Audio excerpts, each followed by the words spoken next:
this team. I don't enjoy it. I get home every night. Buddy, put the conductor hat on first. No. We're going to have to, when we have the funeral, it might be centered on the conductor hat this year.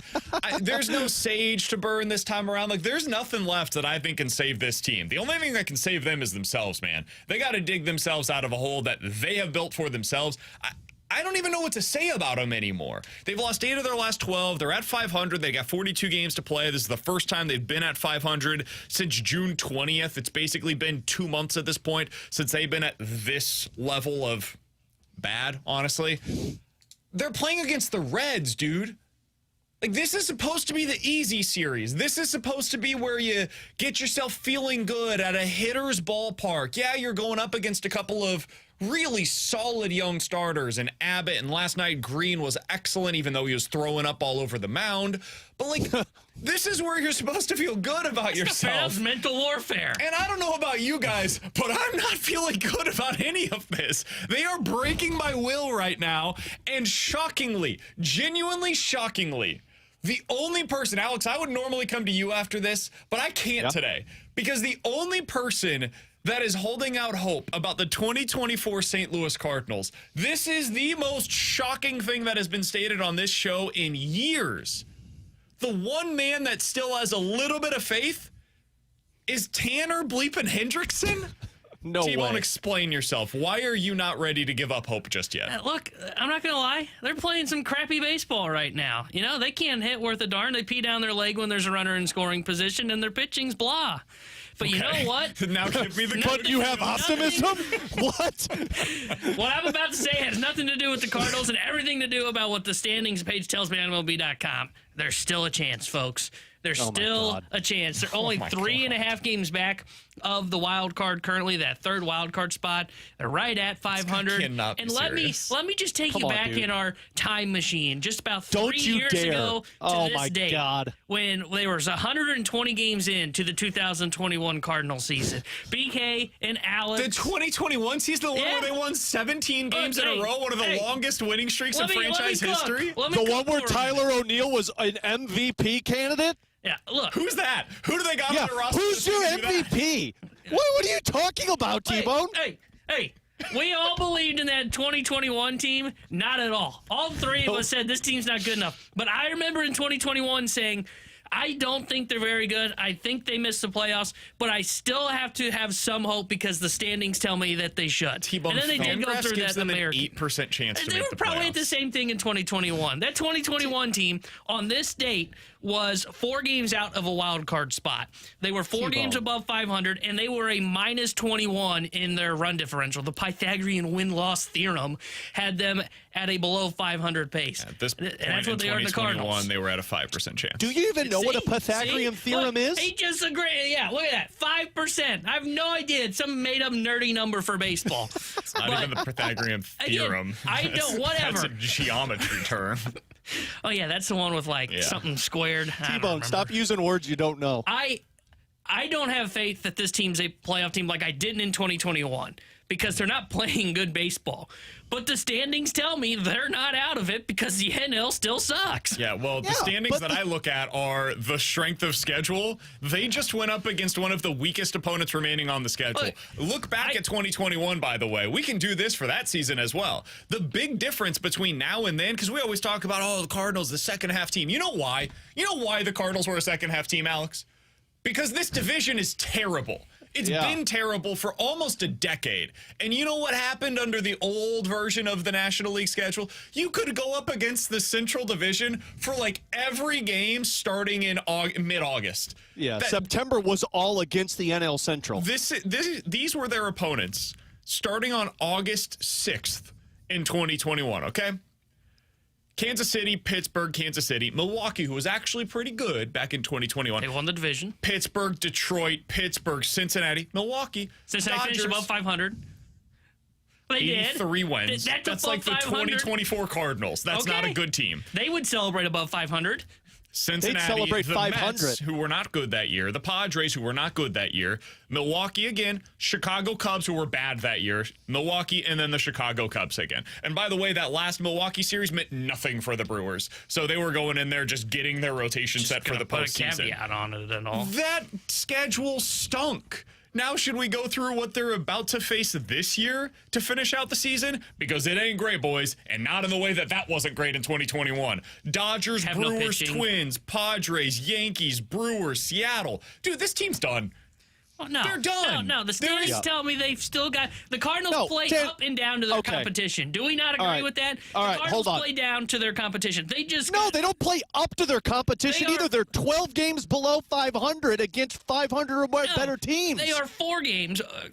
According to MLB.com. Oh, I was looking at the expected win-loss. 25-29 against teams above 500. Their expected win-loss is 54-66. This team sucks, Tanner.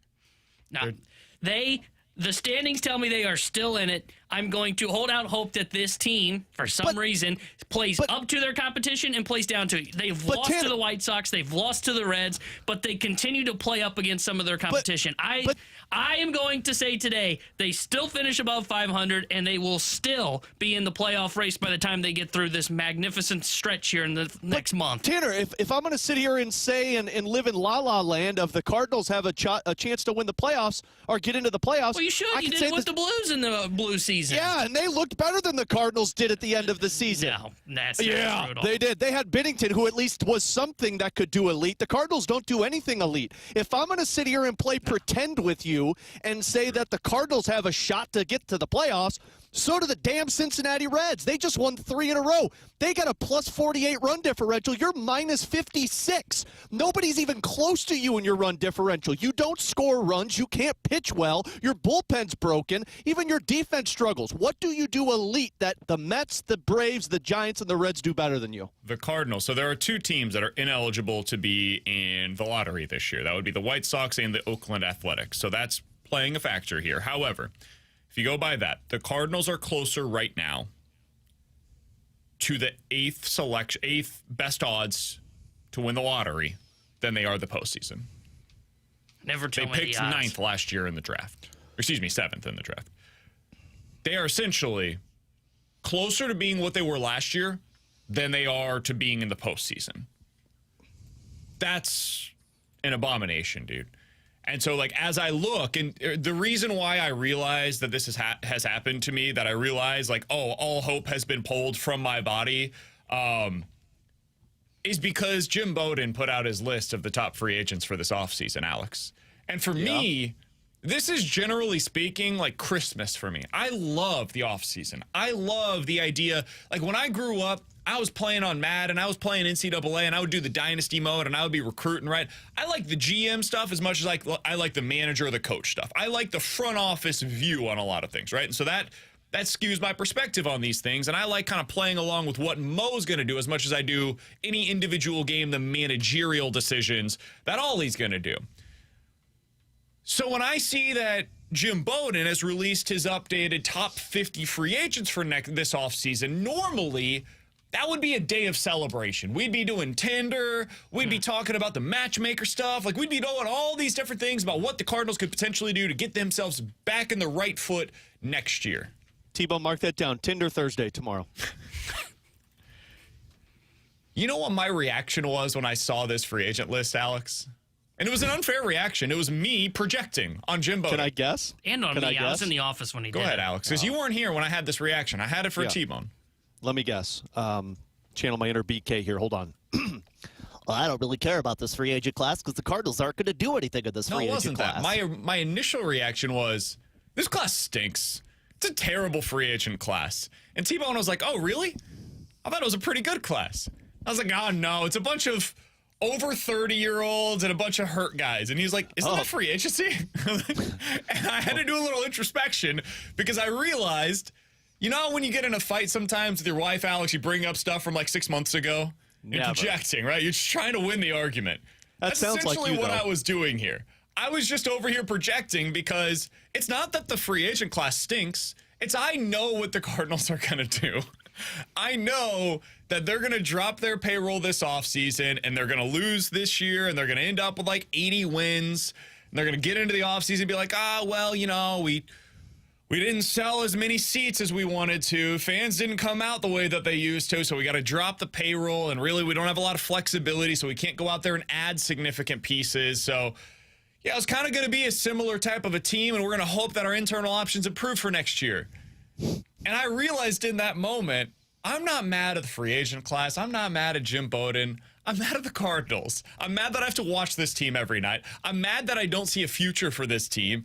I'm just really upset. And it's taking a toll on me. And it's making me sad, Alex. And I don't know if that's representative for this fan base or not, but man, I'm in a bad place emotionally right now. And so I'm just kind of talking it out with you guys because I'm not enjoying how this feels. I don't like it. Don't talk to T-Bone. He's going to instill some faith in you, and he's going to pull you right back in, buddy. So don't do that. Off-season. You're just in the you're in the acceptance phase of this grieving process, and I promise you, once you get to the point where you can move on and you can just forget about it, you can put it in the past, BK, then you'll become lethargic to it. You won't really care anymore. But right now, I understand your pain. This was me like in 2017 or 2018. The Cardinals just break you at some point when you look at a free agent class and you say, oh, these are good guys. These are good names. Cardinals won't do anything with it. These are good guys that could make your team better. Yeah, but the Cardinals got internal options that are going to make them better, so they'll probably stick with those. Yeah, I'm kind of with you, BK. This is the first time that I can ever remember where I've gone into an offseason and look, we talk about the top tier market and try and convince ourselves that the Cardinals will actually shop in it. This is the first time I have a tough time convincing myself they're shopping in the third tier of the market. And there's a lot of guys in that bottom 10 of the list for Jim Bowden. I think Nick Pivetta was on there if I remember correctly. Yeah, and I was like, man, that guy makes a lot of sense. No. Too much. No. The other thing is not only does he make a lot of sense, and it'd be a good move and all that, I just don't care. That's the worst I'm not there. I'm not at that point where I don't care. I'm just at the point of, okay, I guess they're not going to do much because they're going to cry poor as an ownership group in the offseason. That's the frustrating part for me. Yeah, I want to care. I really do because I love the offseason and I love meaningful baseball. But, man, it's not fun. All right, I do have a little bit of news. Speaking of stuff that really sucks, you can go ahead and take that on that bed, T-Bone. Can we play into the road? Mizzou football has some news to pass along. Edge rusher Darius Smith, who I had been hearing wild reports about coming out of fall camp, is expected to miss the entire 2024 season after suffering a knee injury in practice yesterday. He was a Georgia transfer, former blue chip recruit, set to be a starting defensive end for Mizzou this year. This is a huge loss for Mizzou. One of their big question marks going into the season was, how are they going to replace the defensive line production that they lost from last season, interior and on the edge? Darius Smith was going to go a long way in being one of those guys. He was a more classic, Alden Smith type edge rusher for Mizzou fans that have watched the team for a number of years. Just pure speed coming off the edge, freak athlete. And now he's expected to miss the entire 2024 season. So if you missed it, the news today, this comes from the Missouri Tigers. Darius Smith, defensive end, edge rusher out of Georgia, transfer, who is set to have a significant role for the team this year, is now expected to miss the entire season after a knee injury that took place yesterday at practice. All right, coming up in about 15 minutes or so, we got to get back to the Blues because yesterday they made a big move. They offer sheeted two different players from the Edmonton Oilers. Did they overpay for one of them? That's one thing that's been kind of speculated about nationally. We'll talk about that and whether or not that's the case in about 15 minutes, or if it even matters if they did. That's coming up at 11:30. 314-399-9646 is the Air Comfort Service text line. YouTube off and running today, youtube.com/101ESPN STL. Coming up next, Alex, I want to talk to you about the way that the Cardinals are approaching Jordan Walker right now, and if he's the guy that should be up, if this is the way that they're going to utilize him. We'll talk about that next year on 101 ESPN.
Alex Ferrario with you to talk about my friends over at Classic Air Care. When it comes to your HVAC system, you need to make sure you got the right company that is taking care of you, and that is Classic Air Care. They've been in the business since 1926, making people comfortable and taking care of their HVAC system. I speak so highly of them because I'm a part of their maintenance agreement that they have, and they've got different specials with it as well. You can be in different price ranges. You can be in different companies and groups, standard, deluxe, premium, elite. But the biggest thing with this maintenance agreement is that twice a year, they come out in the fall, in the spring, before you turn your heat on, before you turn your air on. They clean it, they fine-tune it, they make sure you're good to go for the next season. And if anything happens in between, they're there for you to call, schedule, get out there, and fix whatever issues that you have. There are over 14,000 of these maintenance agreements in the area, so you need to call Classic Air Care today and get them out for this maintenance agreement. And you can check out their thousands of reviews that they have up on their website. Google reviews, a 4.8 rating. Get with the best at Classic Air Care. I've been using them since 2016. My family's been using them since the 90s. Check them out. Tell them Alex Ferrario sent you. That's Classic Air Care and ClassicAirCare.com.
After last night, he is now 1 for 14 with 10 strikeouts against Hunter Green. Like it wasn't just last night. Like it's been his whole career against Hunter Green has been terrible.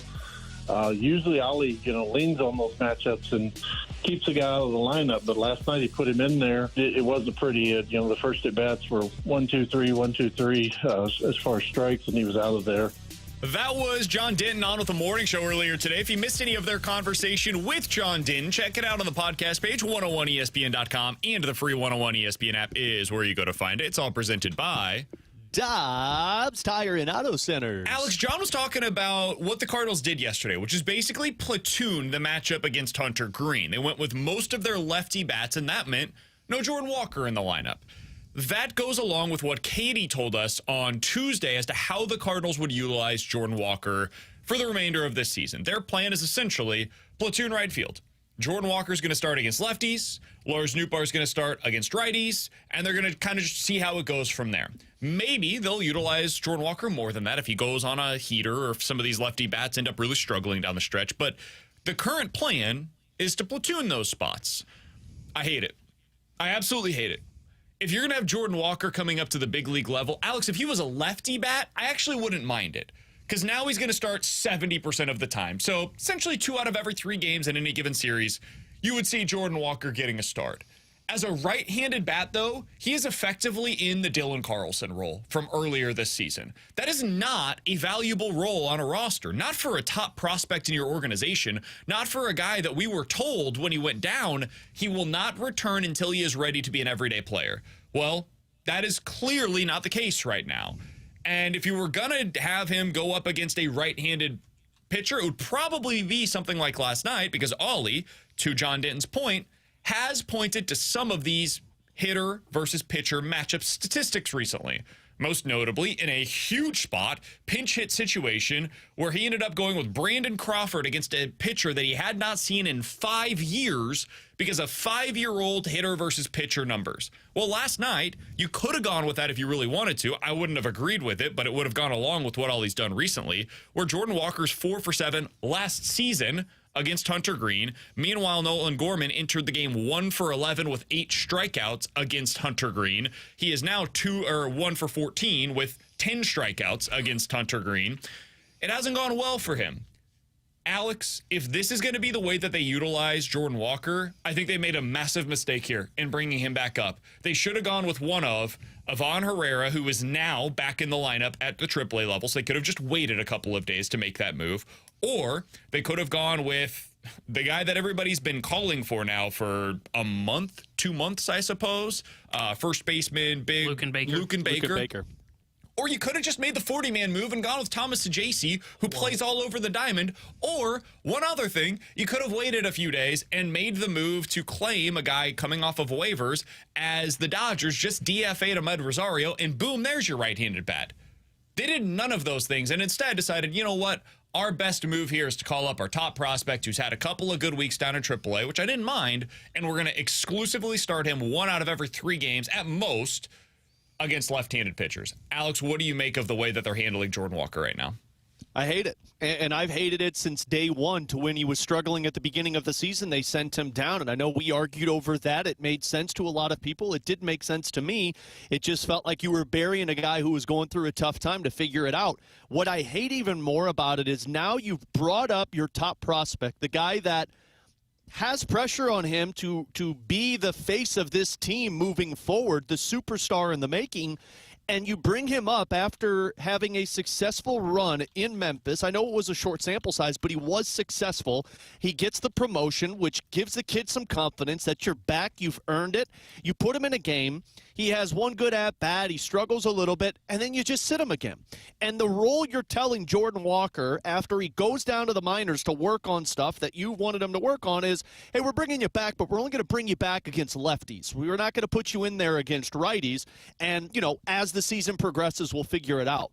You're pigeonholing Jordan Walker into a role. And I don't like the fact that it's a platoon bat. This guy's defense plays in the outfield. This guy's bat, we saw last year, plays. Yes, he has not been good this season, but he's the guy that you stick with and try and figure out rather than say, hey, it's not working for you, so let's just use you in a platoon role, and then we'll discuss your role beyond this season. I think it stunts development, and I've said this before. I'm not going to be a hypocrite. A slice of this blame pie does go to Jordan Walker. Like, you have to figure it out yourself. There's some stubbornness there, I would imagine. You've got to learn to make adjustments. But a large portion of this pie goes to the Cardinals. I said that before, and I think it's even the same, if not more of the slice of pie now that you're putting him up here and you're saying we're only going to use you in a platoon role. That's how you stunt development of a young player. I think there are multiple pieces to the Walker development storyline, and you can have different blame going to different actors in this play, so to speak, depending on which piece of it you want to talk about. Like, this current news is what I want to focus on here, because this is what we're breaking down. We've had the conversations about everything else previously. You can go back and check those out on the podcast page if you really want to. I don't blame necessarily the Cardinals for a lot of what's happened in the past. I know that's something that a lot of our audience disagrees with. That's fine. We can set that aside. For what's taking place right now, this handling of Jordan Walker today, I liked calling him up. I thought it was the right move. Go ahead and try to catch lightning in the bottle. I didn't think they would do it, but I like what they decided to do there. What I do not like is now how they're handling him. If you're going to call up a player like this, play him every day. It's not as if, to Alex's point, they have these sterling options to go to instead of Jordan Walker. If everybody else was hitting, if you're looking around, you're like, okay, where are we putting him? Like, how could I possibly fit that bat into the lineup?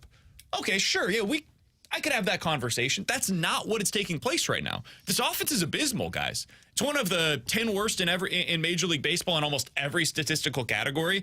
And if you specify it to the last month or so, it's a bottom 5 offense. And if you look at some of their power metrics, it's even worse than that. In some areas, it's down there with the Chicago White Sox as literally the worst in Major League Baseball. So if you're going to go ahead and call Jordan Walker up, do so with a specific plan in place in which he is going to be slated to start. If you're playing 6 games a week, at least 4 of them. At least 4 of them. Instead, what they're doing is, might be 2. Might be 1. Depends on what the matchups are. And if there's a left-handed starter on the mound, we'll go to him. But otherwise, we're going with our lefty bats in the outfield. I just think that's a total misuse of this particular player. And if this was an offense that was thriving right now, you could use the argument of, yeah, but he's going to be around all of these big leaguers and he's going to get to work with them in the cages and work with the hitting coach. But, none of those things sounds positive to me for Jordan Walker. I'd much rather the dude be getting reps at the plate in the minors than sitting on the bench 4 games a week and working in the cages with these guys who are also struggling. If I'm Jordan Walker and I got Goldschmidt, Nolan Arenado talking to me about my approach at the plate, I don't know if I'm listening to that right now. So this is the concern. And when you're going into next season and Jordan Walker, a lot of people are going to say, well, he's written in pen in one of the corner outfield spots. Man, if this is how you're going to use him, I don't know if the Cardinals view it that way. The other thing, and this is important, and T-Bone, I want to get your thoughts on this as well. Walker does not have positive splits against lefties in his career. No. Over the last 2 seasons, this is what he's done in AAA. Last year, against right-handed pitching, 793 OPS. Against lefties, 740 OPS. So he's actually better against righties than lefties. This year in AAA, against righties, 717 OPS. Against lefties, 676 OPS. You go to what he's done in his big league career thus far. Against righties, 785 OPS. Against lefties, 645 OPS. It's consistent. Jordan Walker is actually as good or better against right-handed pitchers than he has been against left-handed pitchers. So what you're trying to do is to get him to have success at the big league level against a handedness that would be advantageous for him. And for most players, that would be the case. Just like for most pitchers, if you're a righty, going up against right-handed batters is better for you. For Andre Palante, that is not the case. And the Cardinals use him accordingly. They get him more against lefties than righties. It's smart. That's the way his stuff plays. I don't know if this is going to be the case for Jordan Walker's entire career. I would bet against that. But for right now, he's been better against righties than he has been against lefties. And what's better for Jordan Walker's development is to go against both of them. I think this is a total misuse of the resource. I think that they are going to look back on this and say, we made a mistake here. Either we rushed him, which is one option, or we should have played him every day so that way he could continue getting those everyday at-bats. They chose the in-between stage, and they're just going to call him up and have him exclusively go against the handedness of pitcher that he's worse against. T-Bone, what'd you think of the move? Yeah, I don't like it because I'm with you guys. I think if you call him up here, he's got to play. And I think that's the case for all top prospects. When they called up Victor Scott, when they had the injury to Michael Ciani, well, why do you call him up? It's because he's going to play most every day. He's going to get the occasional day off where they're going to throw Newbar out in center field. But you didn't call him up here and be like, you know what, probably platoon bat. No, if you're not going to treat Victor Scott that way, you shouldn't treat Jordan Walker that way, especially when his splits are just the opposite of what we're talking about here. I think he needs to play every single day. And because you have guys that aren't hitting, I can point to the spot he's taken. He takes Lars Nootbaar's spot right now. Nootbaar has not hit for the last month. He hasn't hit since the All-Star break. And I think there's a high ceiling for Lars Nootbaar. I'm not seeing it, though, right now. And right now it is push mode. So you need to put Jordan Walker in the lineup. Now, if there's a couple righties that you're like, hey, that guy's got a really good sweeper or a really good slider, okay, that's probably not advantageous for Jordan Walker because he has struggled with that pitch. So maybe then you take him out of the lineup against a righty. But just to say, oh, he's up here to go against left-handed pitchers, well, if that's the case, you should have just gone with the flyer of Luke and Baker or made the 40-man move with Thomas Saggese because those guys, their role to big leagues, if they're going to be big leaguers, is more than likely going to be as a bench bat. Or wait 2 days and get Ivan Herrera up. Exactly. Those were your options. You had multiple other options that you could have gone with here, and instead they said, let's take the flashy prospect with Jordan Walker, bring him up, and he'll get some at-bats against left-handed pitching. I just think it's a I think it's a misuse of their resources, and I think they're going to look back on this and say, we messed up. We made a mistake there, and we shouldn't have operated the way that we did. Hell, you could have waited 2 more weeks for Jordan Walker and called him up for the 28th man. Like that, everything about this is very confusing in the way that they're utilizing him. I'll be curious to see, does he start today? Because Cincinnati's slated to go with a bullpen game today, and they have primarily right-handed pitchers coming out of their pen. So my guess would be no. My guess is they will go with lefties in their lineup instead of Jordan Walker. I would just get him in the lineup. I would say go ahead and go out there because he's not going to start again until Saturday against Clayton Kershaw. The other thing, you got a young kid coming into a game once every 5 days. That is not a good way for him to get in the flow of things when he's been on an absolute heater. This is a great way to get in the way of your prospect. All right, with Alex and T-Bone on BK, coming up next, the Blues made a couple of big moves yesterday, Alex. They signed 2 players to offer sheets, both from the Edmonton Oilers. One was like $2.5 million. The other $4.5 million. It's Philip Broberg. He's a defenseman. He hasn't played a lot, and some nationally are saying this was quite the overpay by the St. Louis Blues. Do we view it that way? We'll tell you next here on 101 ESPN.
Terry Hendricks here at the Sports Center update driven by Johnny Londoff Chevrolet and Johnny Londoff Autoplex. Cardinals fell to the Reds yesterday 4-1, and they look to avoid being swept today in Cincinnati. 5:40 will be first pitch as Kyle Gibson will be on the mound for St. Louis. The Cincinnati Reds will be going with a bullpen game today. This Sports Center update is driven by Johnny Londoff Chevrolet and Johnny Londoff Autoplex. See them at londoff.com. Chevy, together we drive. Are you kidding me?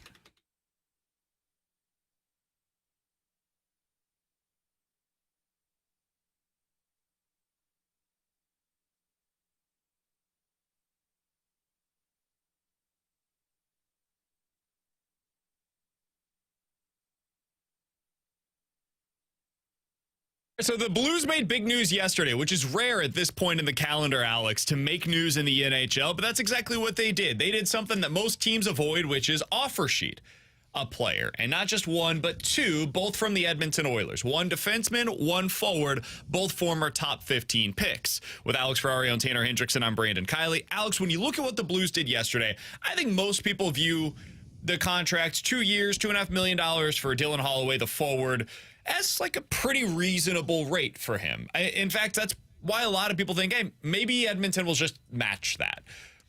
The one that has become a bit more, there's been more skepticism, I would say, from the national media, is their 2-year, $4.5 million per year offer to Philip Broberg. Now, he's a defenseman, a former top 10 pick, a guy that showed a lot of promise in the postseason last year. But it's a very limited sample size, and there have been moments where his defense has been criticized at the NHL level. Again, he's extremely young. That stuff, it doesn't really bother me, but it's worth noting. So yesterday, Shanna Goldman over in The Athletic posted a story about the Blues moves and how she views this. And she essentially said, hey, $4.5 million is pretty rich. That's a significant deal for a guy like Broberg, who has shown as little as he has in the NHL. The projections showed roughly a $1 million contract is what should have been expected for him going into this offseason. Alex, do you view this as an overpay by the Blues? And if it is that a problem for the Blues? I think on paper it looks like an overpay because it's a guy who has a total of 81 games played in the National Hockey League. I mean, this is kind of the equivalent of Scott Perunovich getting $4.5 million. And I think if you were to tell a Blues fan that, they'd say, hell yeah, that's an overpay. But the difference is Scott Perunovich was injured. Philip Broberg only played 81 games in the NHL, not by his choice. Like everybody, Mark Spector, who's going to join us at 12:15, Ryan Rashad, who covers TSN, covers the Oilers in Canada, he was talking about this yesterday. Philip Broberg spent so much time down in the American Hockey League because Jay Woodcroft, their former head coach, just didn't view him as an NHL defenseman. Didn't feel like he was somebody who could play, so he sat on the bench in the press box as the seventh defenseman a lot. And then when he got frustrated, Philip Broberg did, they sent him down to the American Hockey League. It really was misuse of a player who was 20 years old, 19 years old at the time, and they just weren't using him. And I think a little bit of Edmonton trying to play the system there, because then it's like, oh, well, we can get him for cheap at an entry-level contract when he's an RFA, and then we could start using him a little bit more. So, yes, he probably is only worth $900,000 statistically because he's only played a certain amount of games, but $4.5 million to me is worth the price of a guy who still has development in sight. Now, it's a 2-year deal. You have nothing to go with it. And let me give you a comp. Samuel Girard, who plays with the Colorado Avalanche, he's 26 years old. Know him. He's been in the league for a little bit. He was with Colorado in his RFA status. He had a couple of arbitrations that gave him $1 million all the way up until he was 20 years old. And then the Colorado Avalanche, after playing 3 years, now he played full-time in the NHL, but it wasn't anything that got you excited about his play. They gave him a 7-year deal worth $5 million as an RFA at 22 years old. And that Philip was Broberg, before the cap spike. Yeah, absolutely. Philip Broberg is 22 years old as an RFA, and the Blues are offering $4.5 million for this kid because they believe he's got the NHL talent. He's just not been used properly. So I can understand people looking at it and say it's way too much money to pay for a defenseman that has only played 80-something games, but I think they're paying him that money projection-wise of what he could be because of the misuse, than paying him that because of what he's done in the NHL. Yeah, it's an overpay. Like, it is. And I have no problem with it whatsoever. Same. The only way you're you were getting gonna a get player like this is to overpay. And the reason that I like it, it's the conversation we always have, T-Bone, about floor versus ceiling. You're paying for the ceiling here. What the Blues need is not another sixth defenseman. They've got 7 of those guys on the roster right now. What the Blues need to find is somebody that has the capability to be a top 4 defenseman on a good team. A guy that isn't just there because you have to have 4 guys that play top 4 minutes, but a guy that is there because you feel really good about him being in the top 4. And that appears to be what the ceiling is for Philip Broberg. The other thing is, like, what else were you doing with this money in 2024? Nothing. It was just going to go unused. So this year is a wash, and it essentially comes down to what's he going to be next year. And if you think he can be an adequate top 4 defenseman, dude, that's going to be exactly what his market value is for the 2025-26 season. And then after that, you retain his rights. He, I believe, will have RFA status after this bridge deal. So then you can extend him again. And yes, it does start at $4.5 million in terms of the negotiation. But if he's good, he's going to get more than that by a pretty significant factor. And if he's bad, you move on. So I view this as a very low risk, extremely high reward type of a gamble by Doug Armstrong because of the situation they're in. And this is why offer sheets made sense this offseason specifically for the Blues. Most teams, it would not make sense to do this for. If you're a contender right now, you're not giving Philip Broberg $4.5 million. That would be a laughable decision. But for this team with where they're at and what it means for Edmonton that they cannot match it, I think it's exactly what you had to do. It is an overpay, but it's also an extremely smart and thoughtful overpay for this organization. And if you looked at the going rate for defensemen on the market and free agency, we talked about this. It was $5+ million. Like Nikita Zadorov got $5.5 million with multiple years in free agency. Like, just go through the list of player comps in terms of contracts. Like Ryan Graves. We all remember how much I loved Ryan Graves, right? He's making $4.6 million, and Pittsburgh's trying to talk about getting out of that contract because he's 28 years old and you've seen the potential. You're talking about a 22-year-old who has only played 80 games because another team felt like they had better options. The best part about this for Broberg is he's coming to a team that knows they don't have better options, and they would rather go through the development stage for a 22-year-old than bring in somebody else or continue to play guys that they already have in the system. To me, the move of getting Broberg, you overpay because you want to make sure you get the player, but Broberg coming in signifies that the Blues said, look, we've done enough with these guys that we have in the system. We know who they are. Let's go see if we can catch lightning in a bottle with another prospect. 301-439-9646 is the Air Comfort Service text line for questions and answers. We'll get into that coming up here in just a little bit. The other thing is, like, somebody brought up the Torrey Krug contract, and they said this is less of an overpay than the Torrey Krug contract. There's 2 reasons why that's the case. 1, term. There's fewer years on this. 3 reasons, actually. 2, age. You're going to get the prime of this player's career potentially if he ends up being what you're expecting. And 3, there's no movement clauses involved with this. There's no trade, nothing like that. It's just a flat-out $4.5 million for the next 2 seasons. Come in, let's see what you can do. And if you're good, we're going to extend you beyond that. And if you're not, they probably both go their separate ways, and he ends up hitting UFA in 2 years.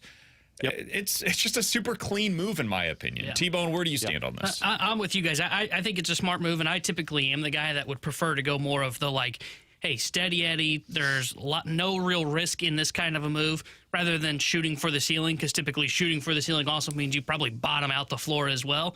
But when you're in the life cycle of the Blues and you're in a retool and you're clearly in the, I don't know if I'd call it the mode of gaining assets, but it's about gaining parts and kind of sorting out who sticks here for the core long term. I love these kind of moves. I love the fact that you can bring in this guy. Yeah, it's an overpay. I don't care. You had that cap space that was just going to sit around and not be used if you didn't sign him to this contract.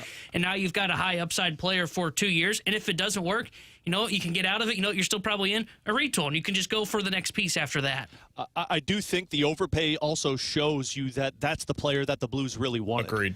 Because they could have overpaid for Dylan Holloway if they wanted him, and then just done $2.5 million for Philip Broberg and lost that one. I think the payment structure was specific because they put them in a spot to where Edmonton knew, look, we're only keeping one of these guys. They're already in cap hell. They can handle a $2.5 million AAV for 2 years over 4.5, and the Blues looked at that and say, we need Philip Broberg. Holloway is just a bonus. Also, Broberg is more redundant for what they have already in Edmonton. Edmonton has a deeper defensive core than they have wingers, especially young wingers that have the kind of speed that Holloway does. So the Blues, this is part of the brilliance of what Army did yesterday.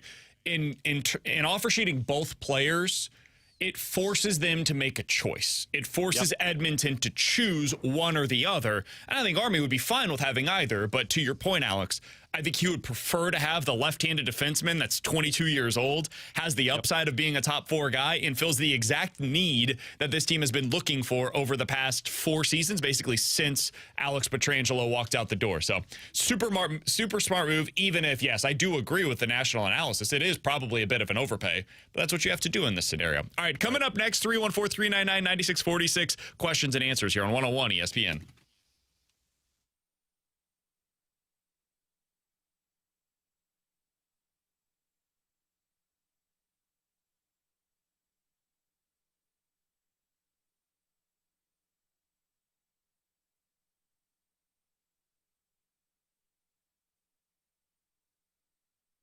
Hey, it's BK. I wake up in the morning and I feel better now. I have unlocked my inner champion, and the place that's done it for me is Victory Men's Health. You can do the same by going to victorymenshealth.com. Read all about what they can do for you. For me, they helped me out with my micronutrient levels. I went in there. I had a lab draw kit done. They send it off. They get the numbers back. I go in there for a consult, and they talk to me about, okay, where are you at? What's your vitamin B? What's your vitamin D? What do all of these look like? What does your ATP cycle look like? They go into this in a very in-depth look, and they can tell you, all right, here's what we can do to get the best version of yourself. It's helping me out with my workouts. I feel like I have more energy when I wake up in the morning. I'm sleeping a little bit better. It's all thanks to Victory Men's Health. Whether it's a low vitamin level for you, low testosterone, if you're looking for some weight loss goals, or if you struggle with erectile dysfunction, they can help you out with all of those things and so much more at Victory Men's Health. They will help you unlock your inner champion the way that they have for me. Check them out today. 4 great locations across the St. Louis area and victorymenshealth.com.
All right, 314-399-9646 is the Air Comfort Service text line for questions and answers. If you guys have any questions, get them in right now. We will get to those here in questions and answers. From the 314, boys, when is the Brandon Ayuk situation going to come to an end? As a Steelers fan, I'm trying to be patient, but it seems like it's been super drawn out. Man, if you've got an answer to that, I would love to hear it because I am sick of reading the latest reports on Brandon Ayuk. I just would like them to figure it out before my fantasy football draft on August 26th. So let's expedite this a little bit because I know he's going to be there in like the third round. Do I take him? No. What do I do? I would still take him. I think you'll know by that time because that's probably week 3. That might even be the week off prior to the season. But you're talking about preseason. I was like, I don't think Alex is going to be doing a fantasy football draft in week 4. Look, I know you guys think I suck at fantasy football drafts, but I know when the season begins. Okay, that's I did get second place. I think you'll know probably by the end of week 2 of the preseason, which is this weekend. I think you'll know because if he's going to be traded into Pittsburgh, he's got to go learn that offense. So he's going to have to go there and have some time if he doesn't want to miss any of the regular season games. So I think you'll know by the end of this week, and would be my guess. 314-399-9646 is the Air Comfort Service text line from the 636. Do you guys think that Nolan Arenado or Mason Wynn will finish with more home runs at the end of the season? Nolan Arenado has 12. Mason Wynn has 9 so far. So I will go with Nolan Arenado. But if you did extra base hits, that's where let's do doubles plus homers. Nolan Arenado has 29 total, so 17 doubles, 12 homers. Mason Wynn has 30 total, 21 doubles and 9 home runs. Who will finish with more doubles plus home runs at the end of the year, Alex? Mason Wynn or Nolan Arenado? I'd say Mason Wynn. I was going to say Mason Wynn just off of home runs. You think he gets 4 more home runs than Nolan Arenado the rest of the way? I think he'll have more home runs than Nolan Arenado, yes. I don't think he'll beat him in home runs. I do think he'll beat him in extra base hits because Mason Wynn we see him pull it down the line, can go kind of gap to gap. Nolan Arenado, like when the ball gets to the outfield, it's kind of like what my singles used to look like in Little League, where it's like a little blooper that kind of gets there. It's bad, dude. He's really slow. Well, he's slow, yeah. The other day, there was I think was it last night or 2 nights ago? It doesn't matter. There was a play where he was in a basically race to first against, I think it was last night, against the pitcher. And for a lot of players, it would have been a close play. For Nolan Arenado, it was like 6 steps that were difference between he and I think it was Hunter Green at the time. It's not pretty. I would go Mason Wynn as well because of the doubles. I think he's just going to have a decent amount more doubles than Nolan Arenado. From the 314, guys, if you sign Dylan Holloway, does that mean that somebody like Kapanen and Walker would have no spot on the Blues roster this season? I think that comes down to how good Bolduc and Dvorsky are. I don't think one of Kapanen or Walker are going to be on this roster. And if I had to guess, I would say it's Kapanen because they like Walker in a fourth-line role. I think Walker, because I think can he go down to the AHL? No, I think both of them have to go through waivers. Okay. I think pretty much every forward would have to go through waivers except those younger players. So at this point, you could probably sneak them through anyways. I think Walker would have more value on the waiver wire than Kapanen would because Walker could play center too. Kapanen is kind of a one-trick pony right now. So if I were to guess, if they get Holloway and let's say Bolduc doesn't earn the spot through camp, it would probably be Kapanen going down over a Nathan Walker. I think at least one of them will end up. Bannister liked Walker at the end of the season over Kapanen. I mean, remember, Kapanen barely played at the end of the season. I'd be fine with that. I mean, if they end up moving on from Kapanen, I think the reason that you signed him at the time was you didn't expect all of these different opportunities to open up. So it was correct. It was insurance. Hey, can we, for $1 million, get a guy in here that we know can capably play fourth-line minutes for him if we need him to? And he's got speed, which is something that they clearly prioritized this past offseason. And the importance is you don't have to rush Dvorsky and Bolduc. So, like, let's say they don't have a great training camp. Then it's not a bad thing if they go play top-line minutes in the AHL while Kapanen plays here for 2 months. And then when an injury happens or Kapanen doesn't play well, you move on and you bring somebody up. In 15 minutes, we're talking more Blues with Mark Spector. He covers the Oilers, up in Edmonton. He does great work for Sportsnet. We're going to get his perspective on the Blues offer sheets from yesterday, what he anticipates between now and this time next week. Will one, both or neither of those two players be St. Louis Blues? We'll ask Mark Spector for his insight into that at 12:15. But coming up next, how should the Cardinals respond if they once again fail to finish above 500? We'll talk about it here on 101 ESPN.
You are what your record says you are, and right now it says that the Cardinals are a 60-60 mediocre team. You know, they go through some highs, they go through some lows.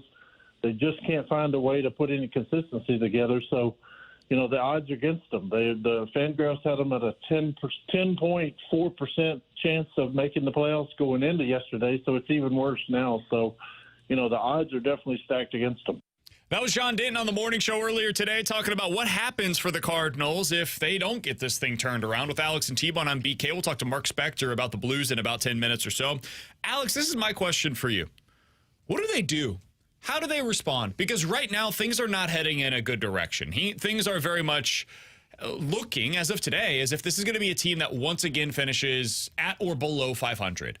And if that's the case, they're going to miss the playoffs for the second consecutive season. And if they fall below 500, it will be the first time that they've done that in back-to-back full seasons in 70 years.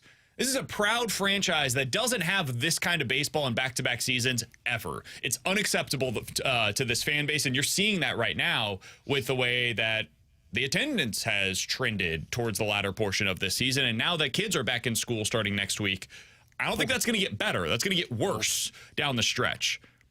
What do you think the response would be for the Cardinals if this thing doesn't get turned around by the end of the year, Alex? What does that look like?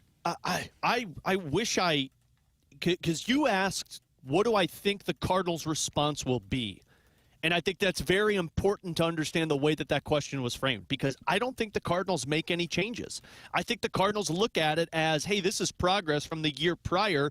We had a lot of younger players in our offensive roster that got more opportunities. We feel the growth of guys like Jordan Walker and Mason Wynn and Nolan Gorman, blah, blah, blah, blah, blah, are going to be there. We just have to put an extra emphasis on our offense this offseason because they fixed the pitching in the Cardinals' eyes.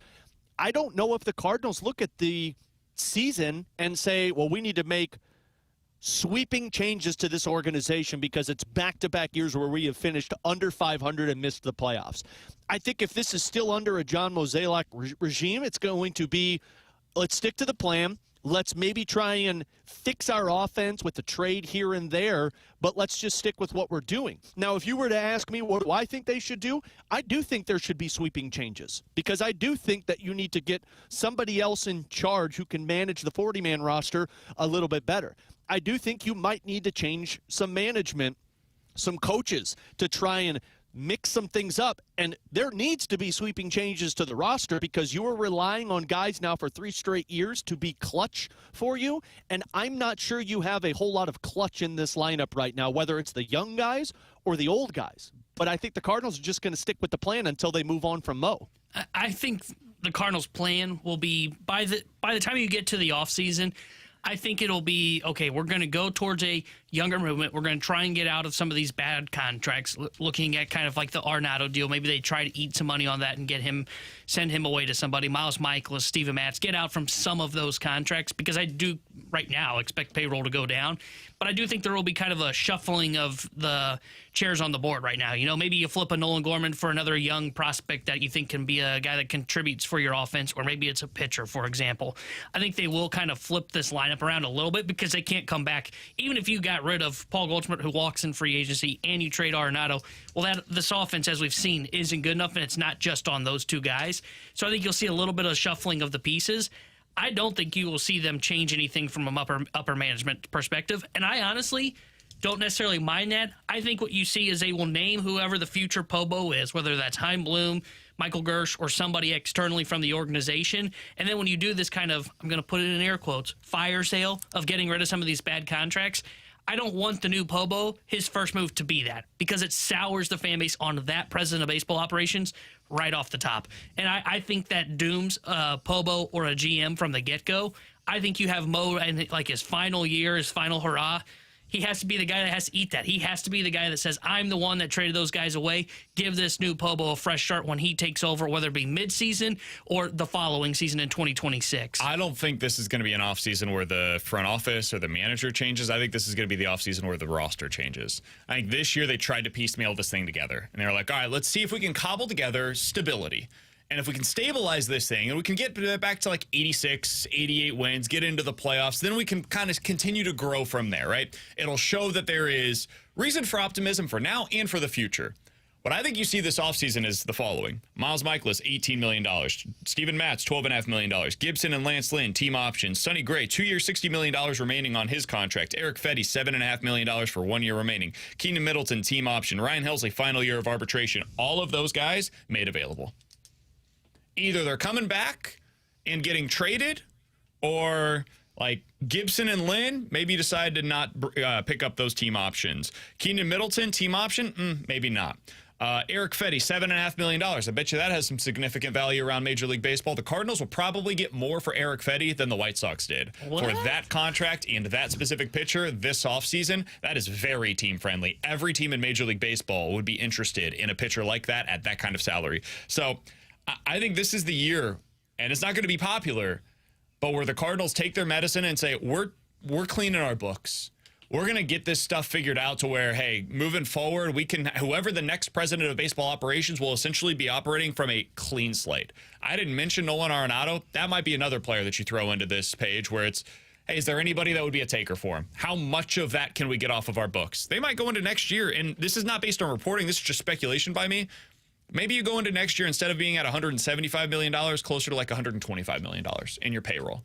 And that's going to really frustrate a lot of Cardinals fans, but that to me is more likely than them making significant sweeping changes with the manager or the president of baseball operations. He's Alex Ferrario, that's Tanner Hendrickson, and I'm Brandon Kiley. We'll talk about this a little bit more coming up at 1 o'clock. If you guys have any thoughts on it, get your thoughts in right now on the mic drop feature on the 101 ESPN app. That is the place where you can go, what do you think that the Cardinals will do if they end up below 500 once again at the end of this season? Coming up next, we got to get back to the Blues. Mark Spector had a great piece the other day for Sportsnet on what it means for the Edmonton Oilers that the Blues decided to offer two of their only, really, young players on their roster.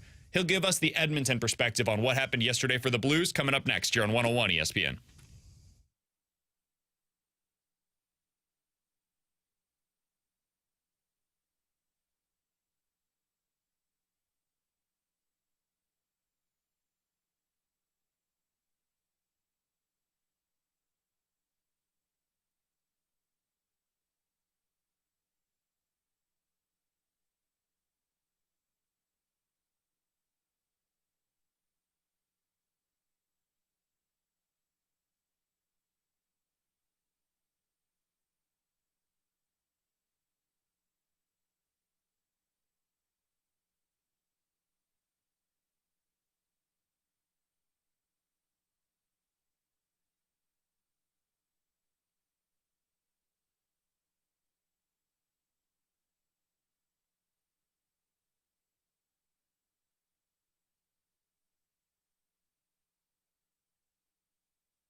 With Alex and Tanner, I'm BK. We're happy to go out to the 101 ESPN hotline coming off of the big news yesterday that the St. Louis Blues have offer sheeted 2 players from the Edmonton Oilers, 2 of their very rare young prospects, former top 15 picks, both of them. One was a 2-year deal worth about $2.5 million per year. The other 2 years at $4.5 million. Mark Spector is a senior NHL columnist for Sportsnet. He joins us now, again, via the 101 ESPN hotline. Mark, we appreciate the time as always, man. You've got more of the Edmonton perspective on this. What was your reaction to the news yesterday when you woke up and saw Doug Armstrong decided to offer sheet not 1 but 2 players from the Oilers? Well, my reaction was, I've been off for a long time now. I got to write a column. That was my reaction. Put me back to work in the middle of summer, for Pete's sake. So you can tell Doug Armstrong I'm a little cheesed at him up here in Edmonton. Listen, huge surprise because it doesn't happen. Historically, in the National Hockey League, we don't see offer sheets, right? Very, very seldom. Let alone a very calculated and smart strategical move by Doug Armstrong to hit a team with 2 at the same time that is capped out and is going to have a hard time dealing with this. This is you know what? It's a very sly move for Doug Armstrong with really not other than, you know, the fact that if he gets 2 players, he gets 2 young players, both are going to be paid above their market value fairly considerably, but that's the risk he takes. They're both nice young players. I kind of like what Doug Armstrong did here. So the salary cap situation for the Oilers, Mark, I think a lot of people have talked about how, you know, one easy fix is putting Evander Kane on LTIR, and that saves them $5.5 million. But does that help them enough? Because I know Draisaitl's looming, McDavid's looming. Does that help them find a way to bring one or both of these players back? Yeah, I mean, certainly the Kane thing is got to happen here. It sounds very much like it will. So, you know, the Oilers basically have about a $7.3 million nut they got to crack. And 5.1 of that would be Evander Kane. You know, there's lots of gymnastics they got to do under the CBA to make it all work, but they can do it. But they still would have to come up with a couple million more, get off their, you know, to knock off their payroll to be able to claim both of those players. And now, look, now you go into the future with Broberg making, 4.6. Yes, they got Evan Bouchard to sign after next season. They got Leon Draisaitl to sign after next season. So I think it's sequential, you guys. I think you deal with the right now. And if you're the Oilers, you say, you know, you make your smartest move for you. Let's say you match on both and you figure out how to trade someone away and you do it. After that, you may look at Broberg and say, okay, we can't afford to keep this guy, but we're going to trade him and get way more value than the second-round pick they're going to get from St. Louis. So, you know, there's a lot of ways to skin this cat for the Oilers. They just got to figure out, which way they're going to do it. And I'll repeat to you, those guys are both first-round picks. It stings when you got a couple first-round picks that you draft, you develop, they finally start playing some good hockey for you, and you lose them for a second-round pick and a third-round pick. That stings, boy. Mark Spector is our guest here on 101 ESPN. You can read his column from yesterday on this situation over at Sportsnet or follow him on Twitter at SportsNetSpec, SPEC. Mark, when you look at the way that Broberg is viewed in Edmonton, I am curious because he's the guy we focused a lot on here in St. Louis out of the 2. The Blues desperately need a top 4 defenseman or at least somebody that profiles that way long term. How do you think Broberg is viewed in Edmonton by Oilers fans right now? Well, certainly before the playoffs started last year, there was a lot of questions. This organization hasn't done a great job developing that player. They've not done him particularly well. I would say to you that young players on Stanley Cup contending teams, it's a tough nut, right? This is a hard team to make here in Edmonton. It's hard to get ice time when you're a kid because it's a really, really good team. So that player finally emerged in the playoffs last year. He took the job from a guy that ended up in Vancouver, Vincent Desharnais, and had a pretty solid playoff, Phil Broberg. He took a big step at the hardest time of year to play. So, you know, now Edmonton fans would look at him and say, oh, he's for sure a second-pairing defenseman here. So, you know, second-pairing defenseman at $4.5 million, you can live with that. And who knows how good he gets? He's only played like 81 NHL games or something. So it's a good pickup for St. Louis if they get that player. So Mark, you said that that playoffs was kind of the breaking out party for Broberg and how well he looked against the Dallas Stars and the Florida Panthers. When he's on his game, when he's at his best, what does he do well? Well, I'll tell you what, I don't see him as a big points guy. Trying to think of a guy that went through St. Louis that he reminds me of a little. I mean, you guys had Shattenkirk. He ran a power play. I don't think Broberg's going to run a power play for you. His calling card is he's a magnificent skater. He's just got the gift. You know, some guys can just skate better than everyone else naturally. That's what he is. He's a hell of a skater. And in today's game, where physicality is leaving and the ability to outskate your opponent is becoming more and more important, he is the young defenseman that you're looking for in that respect. He's never going to be, like I say, I don't think he's ever going to be a 60-point defenseman that runs your power play, and his shot is average. He doesn't have a giant cannon or anything like that. But I think you're looking at a very useful second-pairing guy who can, furnish the forwards with the right pucks. He passes a decent puck. He skates very, very well to gain position defensively. And he's got nice size. I think he's 6'3". So, you know what? There's a lot of player there. The Oilers, through 81 games, I'm not exactly sure anyone is quite positive what the finished product's going to be, right? He's only played 80 games, so there's a lot there so far. Let's see where it goes. Now, this is a high bar to clear, and I'm not saying that he's going to have the career of this guy, but stylistically, is it kind of some young Jay Bouwmeester type of play? I hear what you're saying. I'm going to say I'm not sure he skates as well as Jay, but that's no criticism. Sure, of course.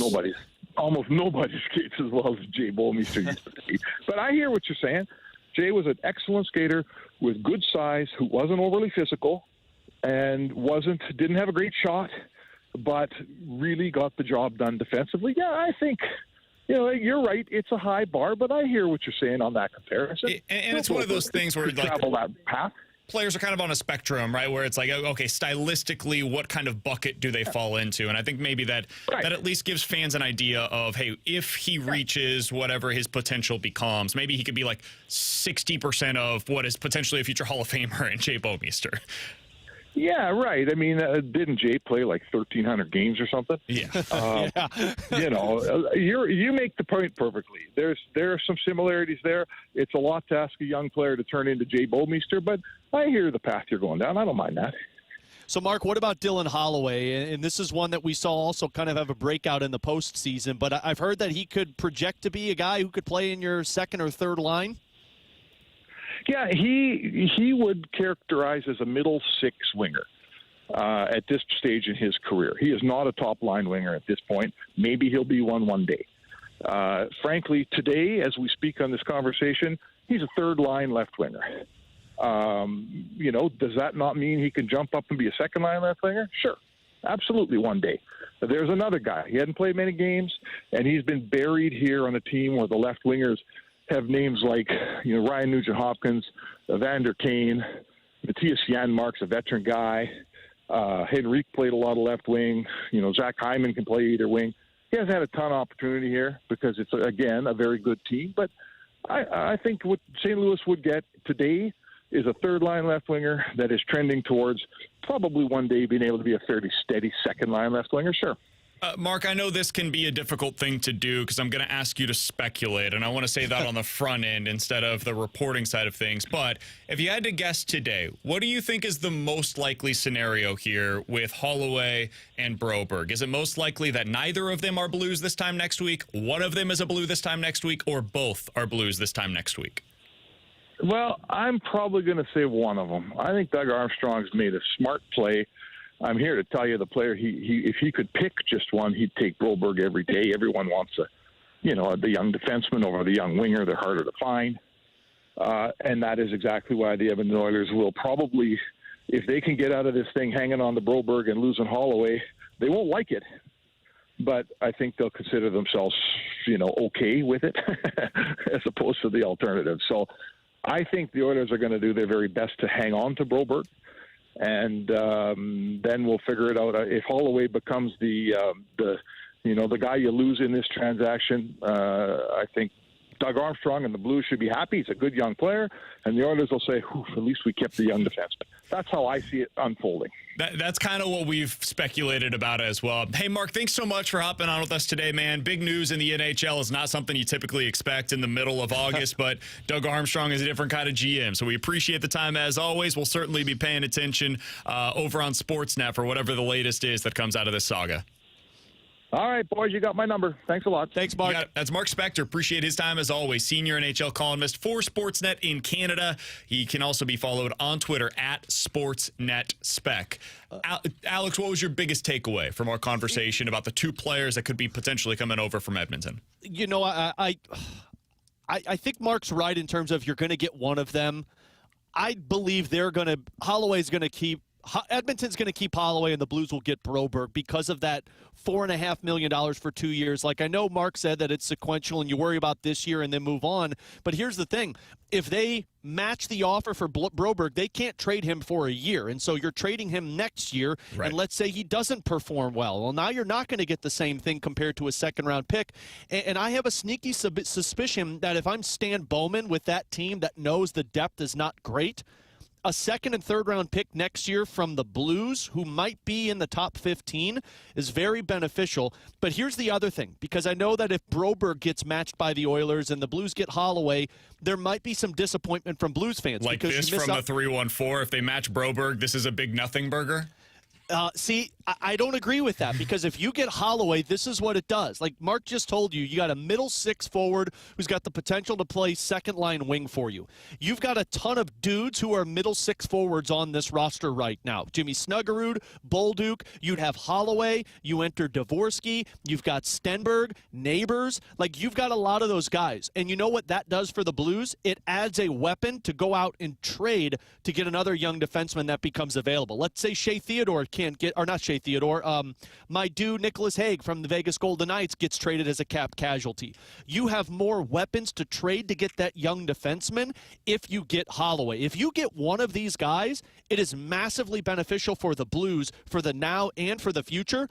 It's just more important to me that they get Broberg over Holloway. And if we've learned anything from prospects here in St. Louis, it's that you can't have enough of them, because half of them aren't going to work out. So, like, right now, it feels as though the Blues are almost overweight in forward prospects, especially winger prospects that could potentially help them long term.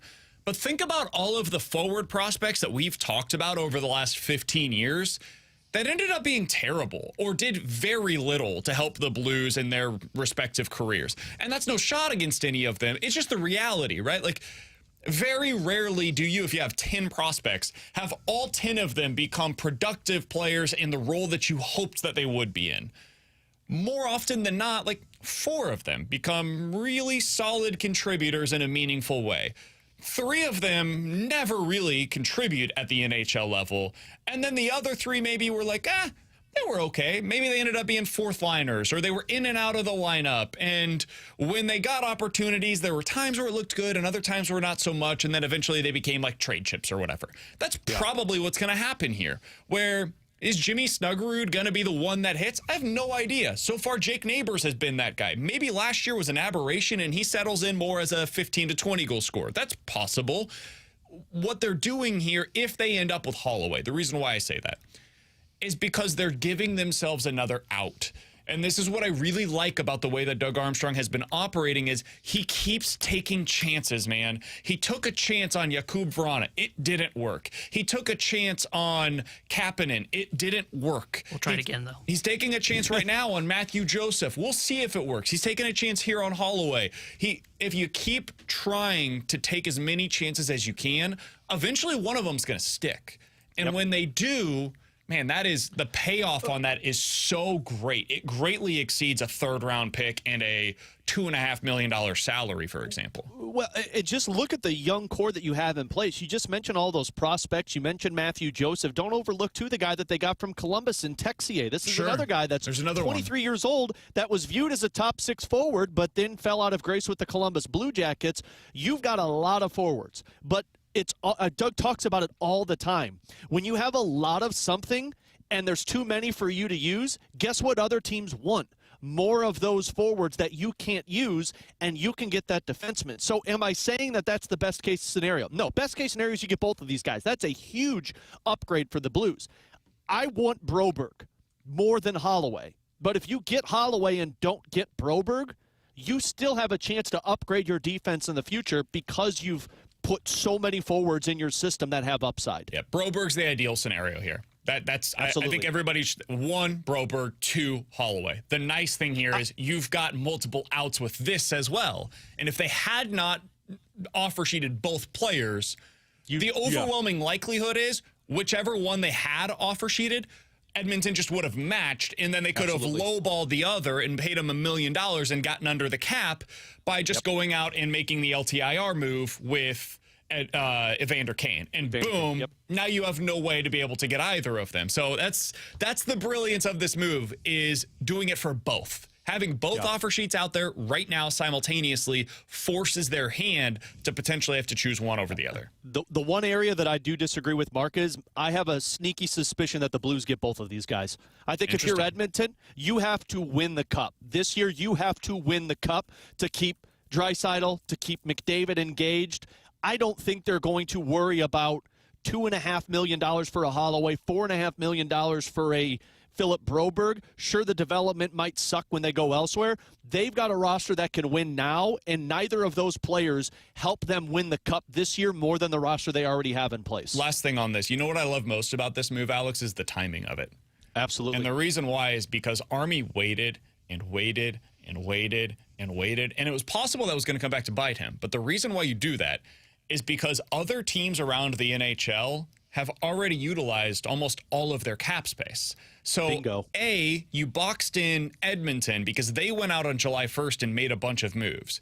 And B, you boxed them out from other teams who could have taken on salary. If Army came out on July 1st and made this move, well, other teams could then say, oh, well, we could go to free agency, or we trade for this player that is now becoming available from Edmonton because they need to quickly open up cap space. So instead of having that available to them, now the entire league is basically boxed in around Edmonton.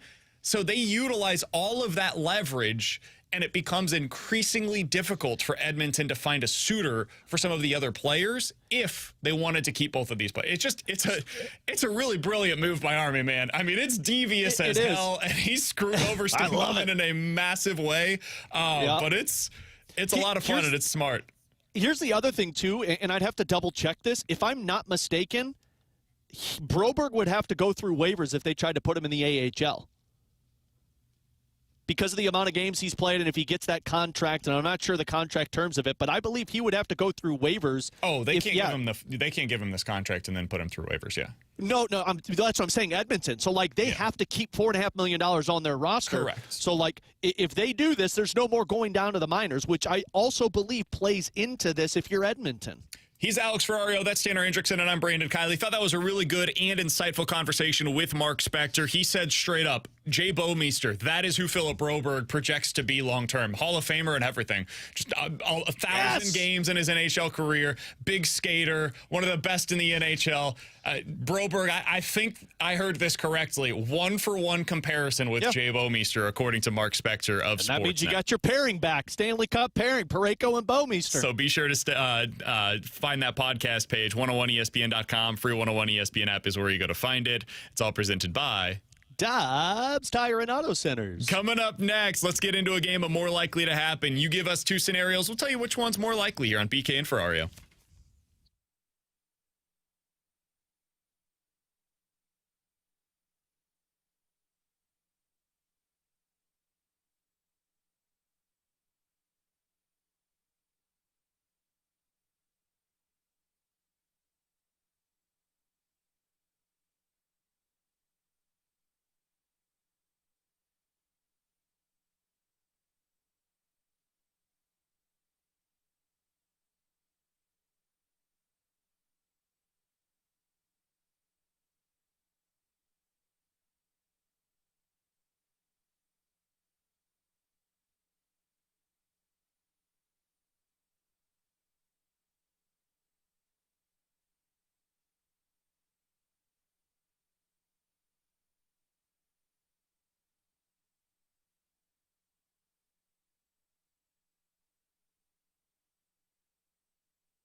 Terry Henderson here at the Sports Center update driven by Johnny Londoff Chevrolet and Johnny Londoff Autoplex. Cardinals lost to the Reds last night 4-1, and they look to avoid being swept tonight. 5:40 will be first pitch. Kyle Gibson will be on the mound for St. Louis, and the Cincinnati Reds will go with a bullpen game tonight. The Sports Center update is driven by Johnny Londoff Chevrolet and Johnny Londoff Autoplex. See them at londoff.com. Chevy, together we drive.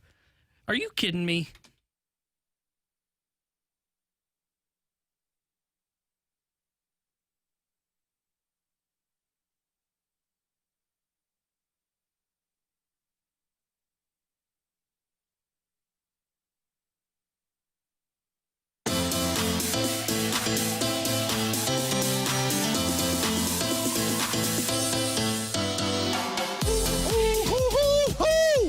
Four 399-9646 is the Air Comfort Service text line for more likely to happen. You give us a scenario, we'll tell you which one's more likely here on BK and Ferrario. Alex, I'm going to start out with this. What's more likely to happen? The Cardinals win 85 games or 75 games this year? Ooh, kinky. I'll say 85 wins, just for the second half of the season, or the last month of the season. The gauntlet's going to look awful that's coming up, but September might be a little bit more beneficial for this team. What worries me is this team goes on a little bit of a run in September and gets real close, but then misses out. So I'll say it's more likely 85. It's either 25-17 or 15-27 would be the records. Ooh. I can actually see 15-27 be the records too. Certainly trending towards that. No, you're optimistic, sir. I'll keep the faith, as Bon Jovi once said. I'll say more likely that they get to 85 wins. You see 25 wins on that schedule, huh? No, there's a reason I didn't provide much of an explanation for my reasoning. I think it's more likely they get to 15. 15-27 down the stretch, and they end up with 75 wins this year. Where are these wins coming from, guys? You're not wrong. We've talked about the schedule, and I think we overstate it sometimes. We're not overstating it right now. What they are about to go up against is one of the most difficult stretches in any schedule for any team all year long. Dodgers, Brewers, Twins, Padres, Yankees, Brewers, Mariners. That is an absolute gauntlet, and it starts on Friday and goes basically the next 3 weeks. They could lose every one of those series, and it shouldn't surprise anybody. Not get swept in all of them, but lose those respective series, and it should not surprise anybody. So, yeah, I'll say it's more likely they get to 75 wins. I am very sad today. Alex, what do you got for us today? Guys, more likely to happen. The next year defensive top four is Lindstein, Parayko, Broberg, and Falk. Or more likely that the top four batters for the Cardinals in a year are Jordan Walker, Nolan Gorman, Wilson Contreras, and Lars Nootbaar. The latter, just because I think that's a lot of young players that would have to break into your top four. Name them again for the Blues defensive core. So it'd be Broberg and Lindstein, Parayko and Falk. Yeah, Lindstein is the one that I'm not sure about. That's a quick progression to go from Sweden, potentially AHL, to top four in the NHL, like that. And maybe he's up for it, but I'd say that's less likely because guys like Walker, Gorman, Contreras, and Nootbaar, if they make some moves this offseason where they decide to move on from Goldie and trade Arenado, for example, that very well could be your top four going into next season. But yeah, I guess you'd have to figure out Mason Wynn and whatnot. But yeah, I'll go with the Cardinals one because those guys are all here and could potentially be in play for that.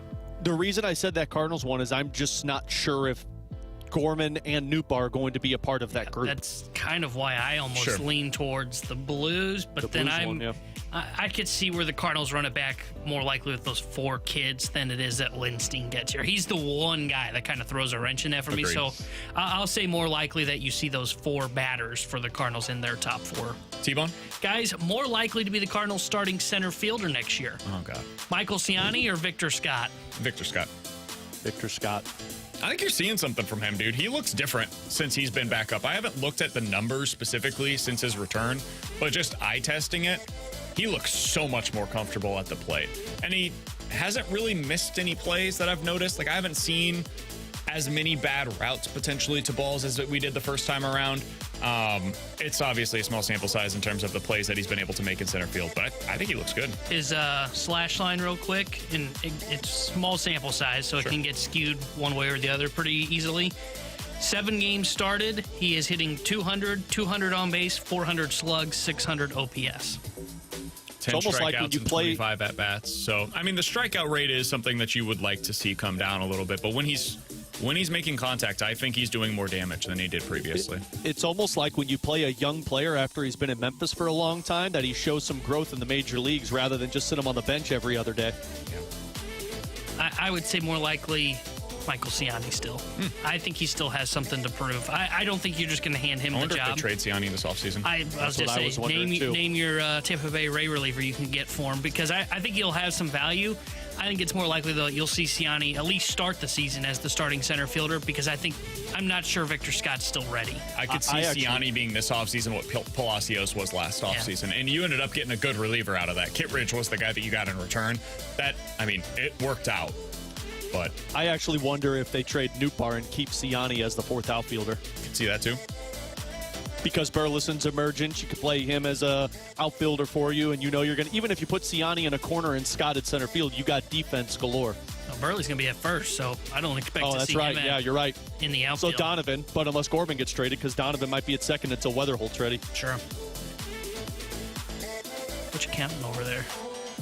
Victor Scott has 14 batted balls since his return to the big league level. How many of them do you think have been hard hit? Well, that was a lot of counting over there. Well, that was for me to get to 14. Let's see. He had a hit last night, right? I think he hit that one pretty hard. Double. He hit a couple of scorchers when I was at the game. I'll go he's got 5. I was going to say 7.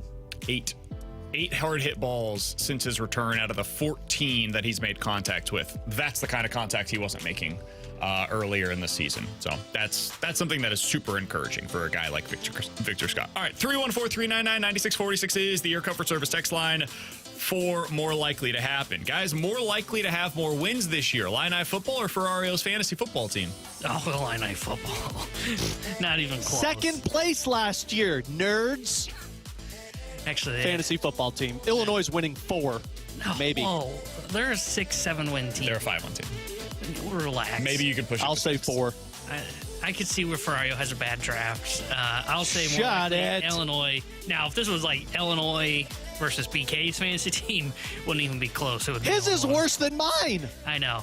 We may have to go with even a MAC team to go more likely Ohio or BK's fantasy team. No, I think Lindenwood University will have more wins than BK's fantasy team. Some people construct a roster that can get them to 3rd or 4th in a fantasy football. I try to construct a roster that can get me to 1st in my fantasy football league. Yeah, but your floor is How many 10. times have you done that? I've won the league. I won the Not league. ours.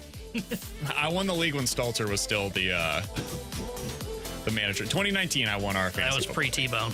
Yeah, that was before you left St. Louis. Yeah, it was. And then we didn't play in 2020. I don't think we played in 2021. So we've had 2 seasons so far under my both leadership. have been below. Both have been great. 500. I have had no problem with anything Both that's seasons happened. have gone according to plan, despite the waiver stuff that happened last year where Randy got mad at me. The draft Randy in was- year 1 was a disaster because I had 15 seconds per pick. Yeah, that was bad. And the draft Randy in year was- 2 was difficult because people didn't understand the Superflex League, despite me saying up front that it was going to be a Superflex League. I think we fixed all of that. We don't have a Superflex. It's going to be normal time limits for the draft this year. The waivers have never changed. I don't know how that was ever a problem. That's we because don't have Randy was trying to kickers. play the system. It is a very standard PPR league. Wait, did you say That's we it. have kickers? We do not have We don't have okay. kickers, No, we removed kickers because fantasy football is better without kickers in it. True. but it's not Superflex. Correct. It's a 1 quarterback, 2 running backs, 2 wide receivers, a flex, and a defense with 6 players on your bench. That is the league. There you go. And a tight end, right? Yes, and a tight end. No, I forgot no to tight mention ends. that. Correct. All right. Interesting. I would do a tight end premium league, but we're not going to do that. All right. More You likely to would. happen. The Cardinals change their manager or the Cardinals change their philosophical approach as an organization. Yeah, they changed their manager. Sorry, The philosophical approach ain't going anywhere. Mo will operate as Mo does, and if he is here, he ain't changing his philosophy. Well, because this and would have I been the hate- offseason to do it, and they didn't really do it. So definitely more likely Ollie would be gone. I hate to break it to Cardinals fans, but the philosophy is the DeWitts. is right. Young and cheap, baby. Young and cheap. I'm in complete agreement with Alex and T-Bone on this one. All right, final thing here. We'll get out on this. Guys, big news in the NFL. J.J. McCarthy has undergone successful meniscus repair surgery. He is officially out for the entirety of the 2024 season. Here's my question for you. More likely to be a starting quarterback next season in the NFL. Is it Geno Smith or Sam Darnold?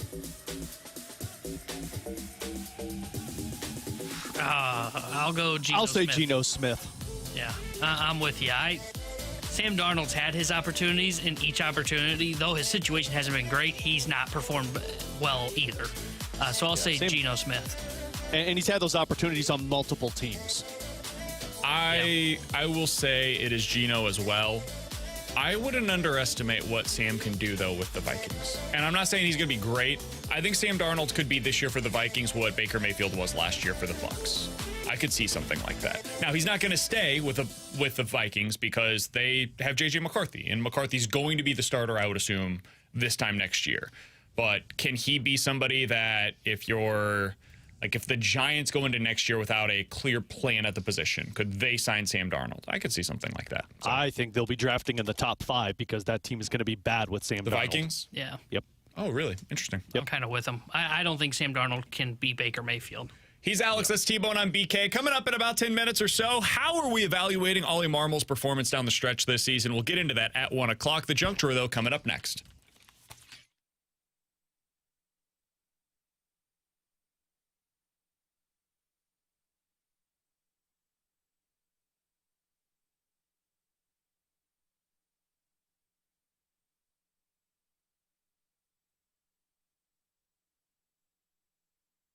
I've been to hundreds of Cardinals games and I've never caught a foul ball or home run, but I can always catch a great deal in the McDonald's app.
Let's dive into the junk drawer. T-Bone, what do you got for us today?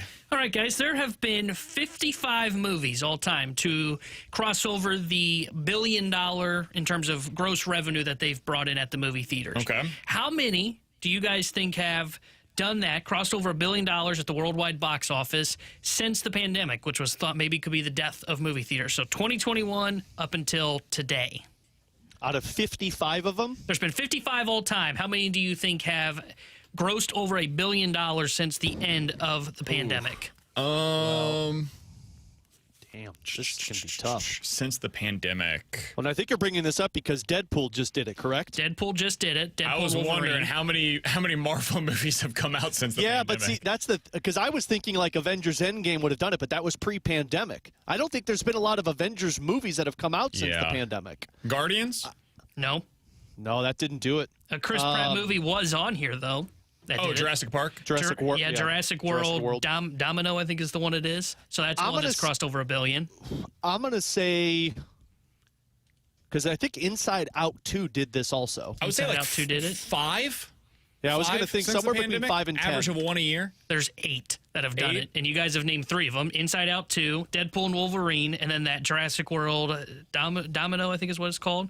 That's 3 of them. I think you've seen probably... BK, you've Oppenheimer? probably seen- Top Gun Oppenheimer 2? did not do it. Was that Top Gun 2 did it. It was in 2022 is when it was released. So that's 4. I think you've probably seen at least 2 of the other 4. Barbie would have been another? Barbie was on that list.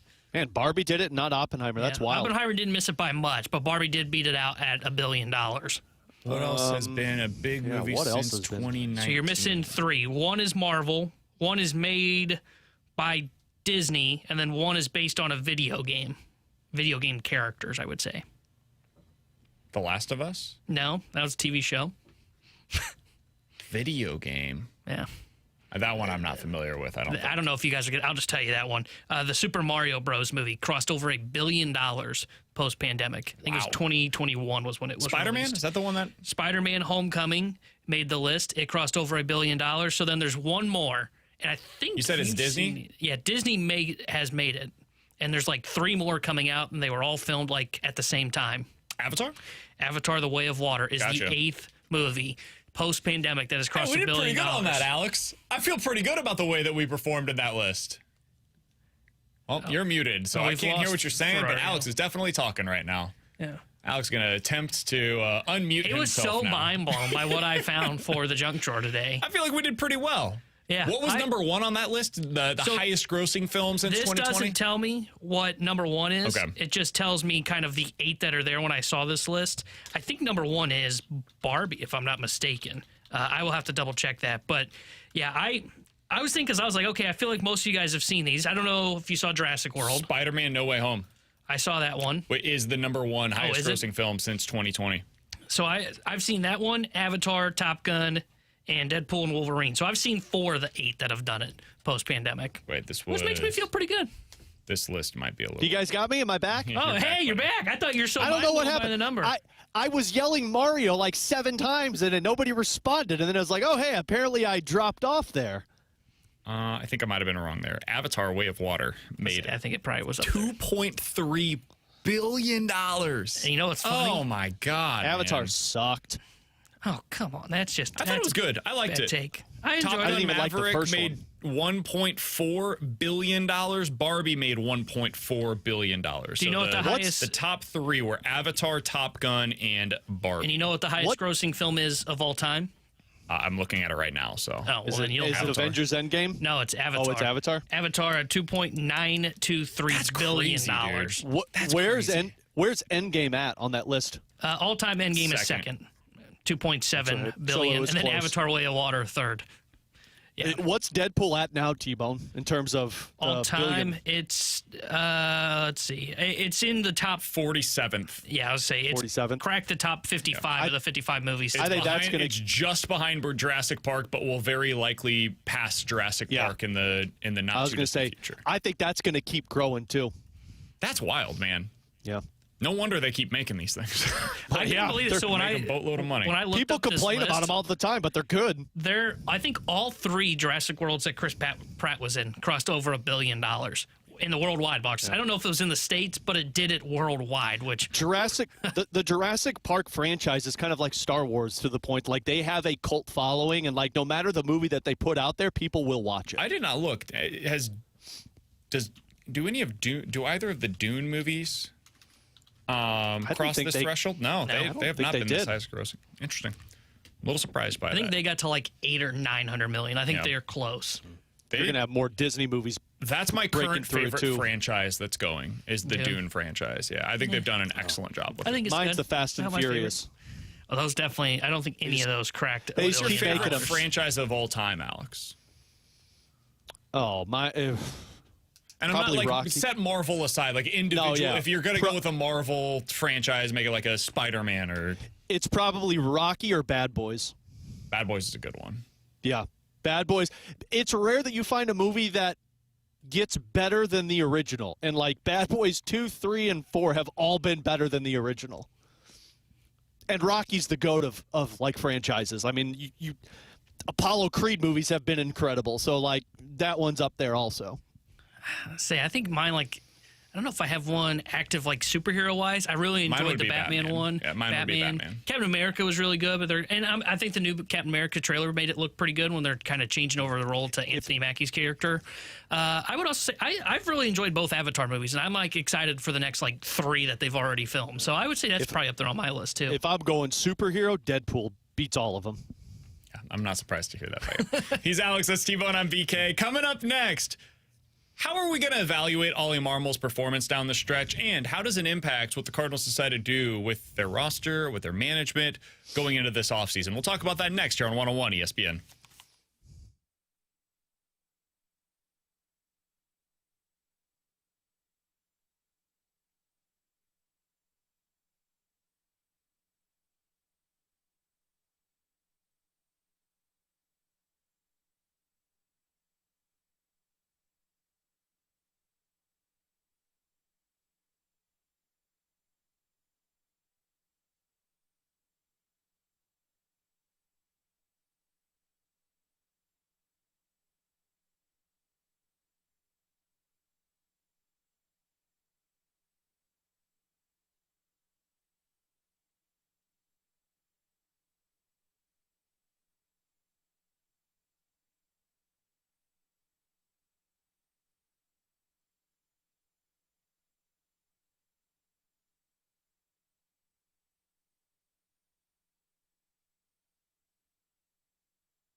Alex Ferrario with you to talk about my friend and insurance agent Tracy Bibb taking care of you and your family with your car, with your home insurance. I speak so highly of Tracy Bibb. She's been taking care of the Ferrario family for years now. And why I love working with Tracy, the customer service is the best. You get personal attention from Tracy that you just don't get anywhere else. And look, we've all been in the situation where we've needed our insurance agent, whether it's flooding in your house, whether it's some type of hail damage to your roof, a tree has fallen down because of the storm, or maybe it's just a simple car accident. Tracy Bibb is always there for us. They preach it's not a matter of if something happens, it's when something happens. And when it does, Tracy's there to take care of you. Plus, she's always checking on you to make sure you understand what's underneath your umbrella. They've got competitive rates, making sure they're always saving you money for how crucial money is these days. And what I also love about Tracy is she cares so much about her community. They got the quote for the cause going on right now with the Point at the Riz show, to where you can basically freely donate by just calling to get a non-committal quote with Tracy. Give her a call today. Tell her Alex Ferrario sent you, and she'll get you set up, give you the free quote. Super simple, and if you decide to go with her, she'll take care of the rest. 314-328-4260. That's 314-328-4260. It's no fib. You're always in great hands with the Bib.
going into the last game of last season, Ollie Marmol told us, he said, if we don't get this thing turned around before, by next season, something will have gone badly wrong. And he knows, John Mozeliak knows, you're not allowed to rebuild in St. Louis. You're not allowed to have a prolonged struggle like this.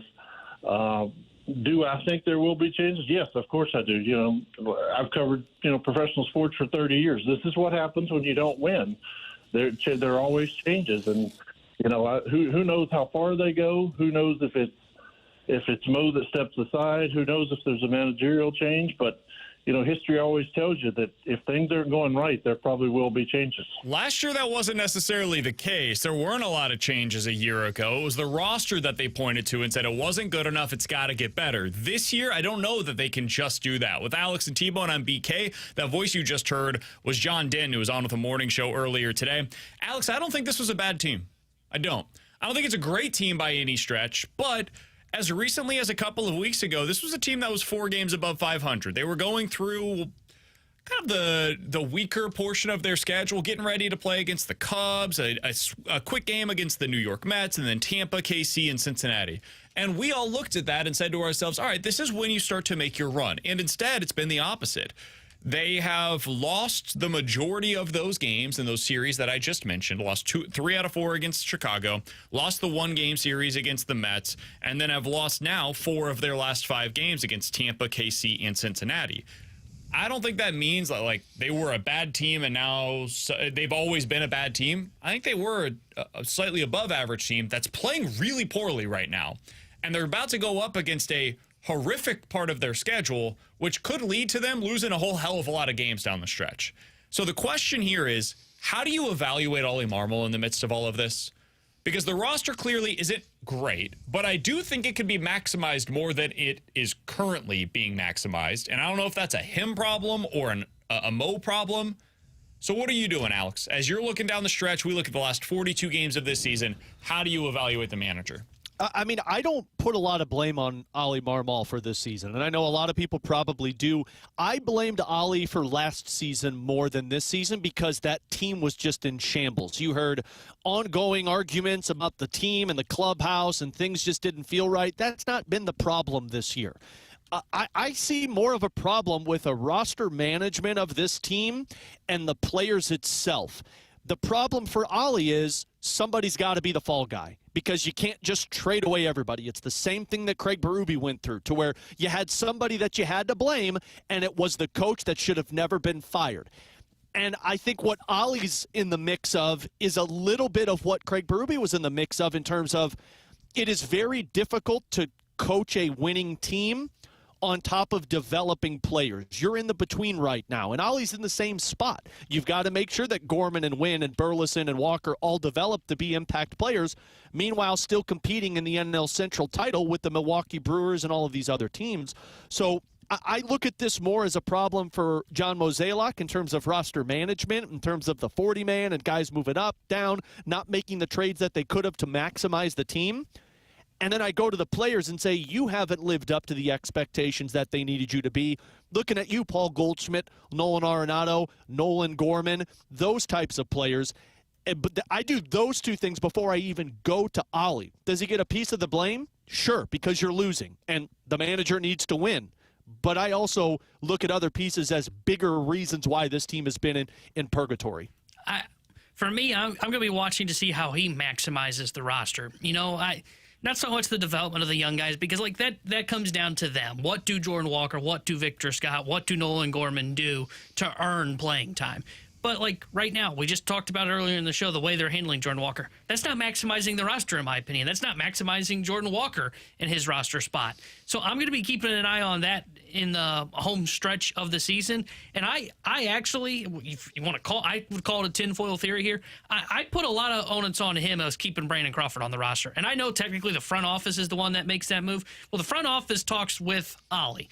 And Ollie's the one that will tell you, hey, how do we want to kind of maneuver things with our roster? Right now, he seems to be operating on the assumption we still need Brandon Crawford, even though it should be, hey, can we bring up Thomas Saggese? Why is Ivan Herrera not on the big league roster when he cannot throw out guys at second base, just like Pedro Pajes doesn't throw guys out at second base? At least one and of he them is a good provides bat. exactly. He provides more offense. Pajes? Yeah, no. Ivan Herrera, by the way, allowed 41 stolen bases and 345 caught this season at the big league level. Pedro Pajes has allowed 39 stolen bases and 343 innings caught behind the plate. Exactly. So I think part of the roster decision kind of helped building out the bench. To me, that is on Ollie Marmol. The other thing is how is he handling the pitching staff? You know, this bullpen, you're seeing guys continue to have some ups and downs. Well, how quickly is he willing to pull those guys out of those high leverage spots? You know, he did that with Jojo Romero early on and has waited to see if Jojo Romero will get fixed. Will he do the same thing for a Ryan Fernandez, who looks like he's starting to hit a bit of a wall for a first-time big leaguer? How will he handle if they do need to find another starter, whether it be in the minor leagues or they wait for a Steven Matz or a Lance Lynn? How does he handle the rotation? Because he's going to be the guy. It's not Mo that says, here's what the rotation looks like when all these guys are healthy. That's an Ollie Marmol decision. I think there's a lot to still be judged on Ollie Marmol because last year I didn't put any of that on him. I thought he had a terrible roster that was constructed. They did not have any pitching. This roster, though, yes, he can't be the guy that has Goldie and Arenado hit for him. This roster is underperforming, but they certainly are not maximizing the way that they have this roster because they've operated with basically a 24-man roster since opening day this year because Carpenter and Crawford never really had roles. Ollie Marmol had those guys on his roster, kept those guys on his bench. Why? Because he didn't feel like they had leadership in the locker room. And you can argue even less than that because of the way that they utilized their bullpen for a decent portion of the season where they would have one guy in there that they just didn't really tend to go to. I think what you guys said about the lineup construction is the number one thing that I'm going to be looking at because he said yesterday, hey, listen, we're going to go with essentially a platoon. How's that work? Because if that's what his decision is, if that's the way they're going to operate, he should be judged on the results of that. That's a big change from the way that the Cardinals have operated for the majority of the season. He has gone with more of a stagnant lineup. Now, that's not been working either lately, and it's entirely possible that, hey, this roster just wasn't going to click offensively this year. Well, it's your job to find answers. It's the hitting coach's job to find answers. It's their job to be able to maximize what they have inside of that clubhouse. And to T-Bone's point, it's their job to find out if they don't have the answers inside of that clubhouse. And if the answer is they don't, then go down to AAA to find some. Because Ivan Herrera, when healthy down there, has been hitting. Luken Baker has been hitting. Thomas Saggese has been hitting. You have right-handed options right now at the AAA level that can help you. There is a player right now currently on waivers that can help you if you wanted to go that way with Amed Rosario. If you're going to continue to cling to the players that have got you to this point because they're good leaders and they're veterans and you trust them, well, that's fine, but it is something that I am going to judge the end of this season based upon, especially if that leads to them finishing the season once again below 500. So some of this is Ollie. Some of this is the roster. Some of this is management. It's never all on any one individual thing, but I do think down the stretch, we can evaluate all of those things. All of them should be placed on the microscope because here in St. Louis, it is not good enough in back-to-back seasons to finish below 500. That can't be considered to be acceptable. I am somebody that does push for meaningful baseball. I do think it matters when you play meaningful baseball down the stretch. Well, in 2 weeks, it's possible the Cardinals aren't. And that will be the second consecutive season that by mid-October or certainly by September 1st, Cardinals fans have checked out. They've got to do something about that. And whether that's the manager, the president of baseball operations, just completely overhauling the way that they philosophically approach this, something needs to change. Again, if they don't get this back on track. All of this is under the assumption that this doesn't get better. If it does, well, that should also be a drop in Ollie Marmol's bucket in a positive direction where we can look at it and say, hey, they looked like they were headed down one direction, and he turned the ship around for the second time in one season, and he is a big factor as to why they were capable of doing that. I'll give credit if it's due, but we can also criticize when it's justified. Yeah, and I think that's important to say because, yeah, if he figures it out, then you deserve to give him credit, and the people that don't like Ollie should view it that way. But if it goes the opposite direction and you do finish below 500, he shouldn't be immune to it. Like, if they're going to make sweeping changes, I think Ollie has to be a part of the discussion because in 3 years, you finished below 500 and we're talked about as a top 10 draft pick team in your tenure with the Cardinals. And, oh, by the way, the first year, 93 wins was great, but there was zero competitiveness in that wild card round. So I do think Yeah, Well, I would agree that's unfair. I'll say it's fair because I think you're not immune They to lost it. because of an implosion at the end of the first playoff game, and I mean, game 2 obviously wasn't successful, but I think it's unfair to say that they weren't competitive. That first year team was good, and they ran into a juggernaut, and they had a really bad end of the game in game number 1, and some of that you can blame Ollie for. That's reasonable, but that's the one thing that I'll push back on. The rest of everything that you said, I agree with Alex. I'm with them on that one. Last time you pushed back on the topic, we were talking about me being right and you being wrong. So It tends to happen on the show. Multiple times, actually. In 15 minutes, we're talking to Chris Kerber, the voice of the Blues. Want to get his thoughts on the big new move yesterday. While everybody else was sleeping in their cabin in the mountains somewhere, Doug Armstrong was getting to work, pulling up his shirt, and decided, you know what, I'm going to go ahead and get out a couple offer sheets for these Edmonton Oilers players that I want. That's what he decided to do. Chris Kerber. why did he pull his shirt up? His sleeves. Oh. Messed up the I thought you phrase. meant like he lifted his shirt up and showed his We stomach. could just continue moving along. Like, look at my gut, Edmonton. I'm here to play. I was like, why did Army have to do this shirtless? Yeah, why is he taking his shirt on? Like, I would imagine he put his shirt on because it was the off season, but like, why is he lifting it up? He folded up his sleeves. Yeah, that makes He got on the Zoom. He got on the Zoom and did the truffle shuffle and be like, "Well, boys, we're here to work." Woo! Can you imagine Army doing that? No, he doesn't have the stomach for a truffle shuffle, so no, I can't. All right, we're gonna talk to Kerber about all of that Lift my stuff. shirt up and get this going.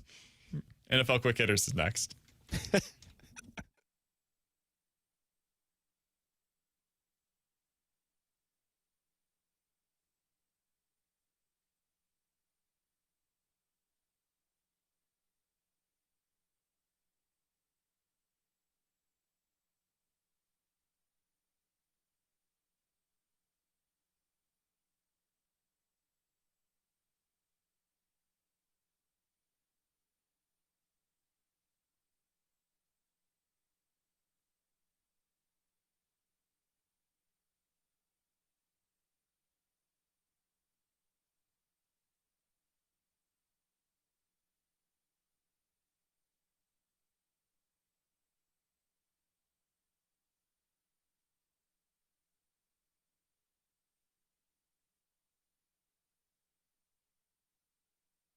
Alex Ferrario with you to talk about my friends over at Rhino Shield. You need to update the exterior of your home. Now, if you're like me where you think you're Mr. Fix-It, you say, well, I'll just go get the paint myself. I'll go to the hardware store. I'll pay, $50, $100 to do it, and it'll be fine. And then you find out that what you're using is just paint that deteriorates with all of the rain you get, all of the moisture you get, the sun beating down on the side of your house, and you're painting it again and again and again. Save yourself the trouble and call Darren at Rhino Shield because they don't use paint. They use a ceramic coating it sticks 8 to 10 times thicker than what you're going to get with paint over the store at the hardware store. And also, it's 100% waterproof. It deflects 90% of the UV rays. You are basically setting it and forgetting it with Rhino Shield. Plus, you get that nice curbside appeal where you drive up to the home, you see the house, it looks brand new. I've had neighbors come over and ask me about our house thinking we just painted it. It's time to use Rhino Shield for the exterior of your home. And it doesn't matter what type of siding you have, whether it's brick, block, asbestos, wood, cedar, they can take care of it all. Give Darren a call today. Tell him Alex Ferrario sent you and get the facelift your house needs with Rhino Shield. 877-25-RHINO, 877-25RHINO.com.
All right, let's dive into some NFL quick hitters with Alex and T-Bone. I'm BK. Chris Kerber, voice of the Blues, joins us in less than 10 minutes. Alex, let's start out with this one.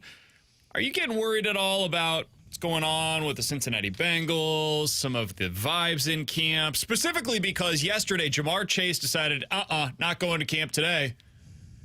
This is a quote-unquote day-to-day situation with his contract.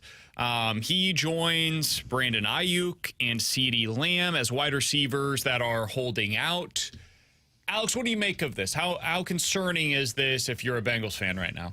I mean, very concerning because you got a team that seems to be in shambles in certain area. Like Burrow was hurt all of last year, and now you're wondering what he's going to be. You've got Jamar Chase, who's opting out until he gets a new contract. Your defense is kind of a little different. Don't you have a defensive player who's asking for more money right now?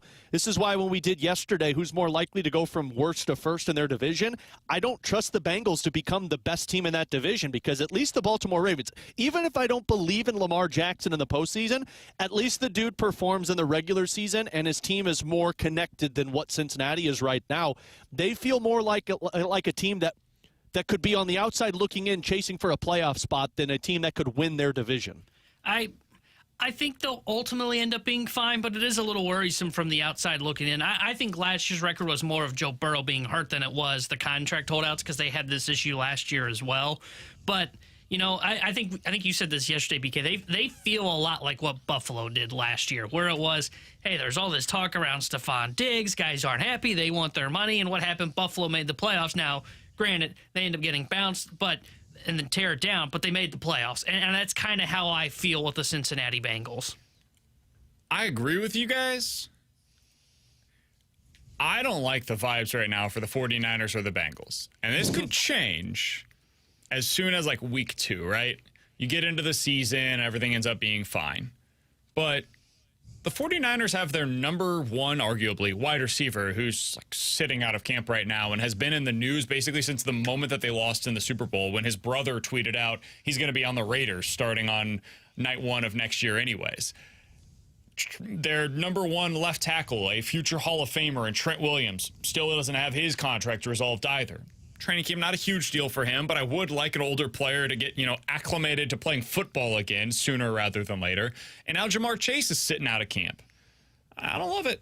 I don't love it for either of these two teams, and they're two of the Super Bowl favorites right now. So how much concern is it? If I thought they were previously going to be an 11-win team, maybe I'm down to 10 or 9 now. But I do think it's a factor. I think sometimes happiness is something that you can't put exactly a number on, but when your guys are happy, when they're paid accordingly and you get this stuff taken care of, it can go a long way for a team. All right, next thing up here. ESPN.com did a piece earlier today on quarterback situations around the league and how many of their current starters will be their starters next season. I want to go through these kind of rapid fire edition with the two of you.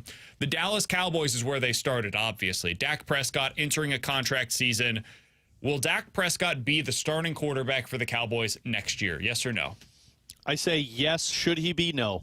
I say no. I think he's an LA Ram. I say no, and I think he should be, but I do not think he will be. The New York Giants, Daniel Jones is their starter. He signed through 2026 technically, but they can get out of it after this season. Will he be their starter this time next year?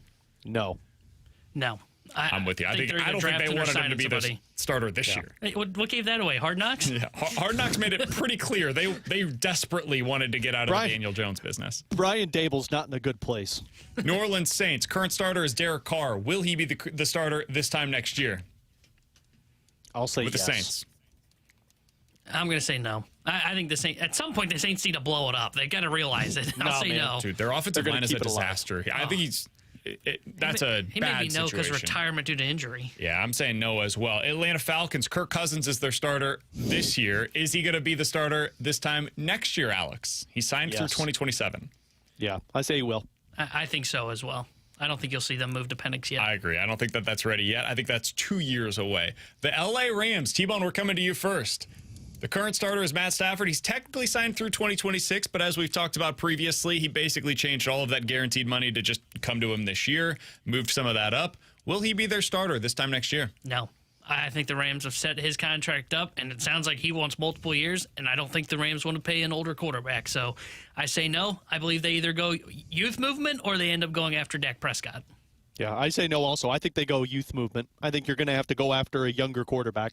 No, and I think it ends up being, I think T-Bone's right. I think Dak Prescott is very much in play for the LA Rams. Sweet. Woof. Last one here. Seattle Seahawks. Geno Smith is signed through 2025. Will he be their starting quarterback this time next year?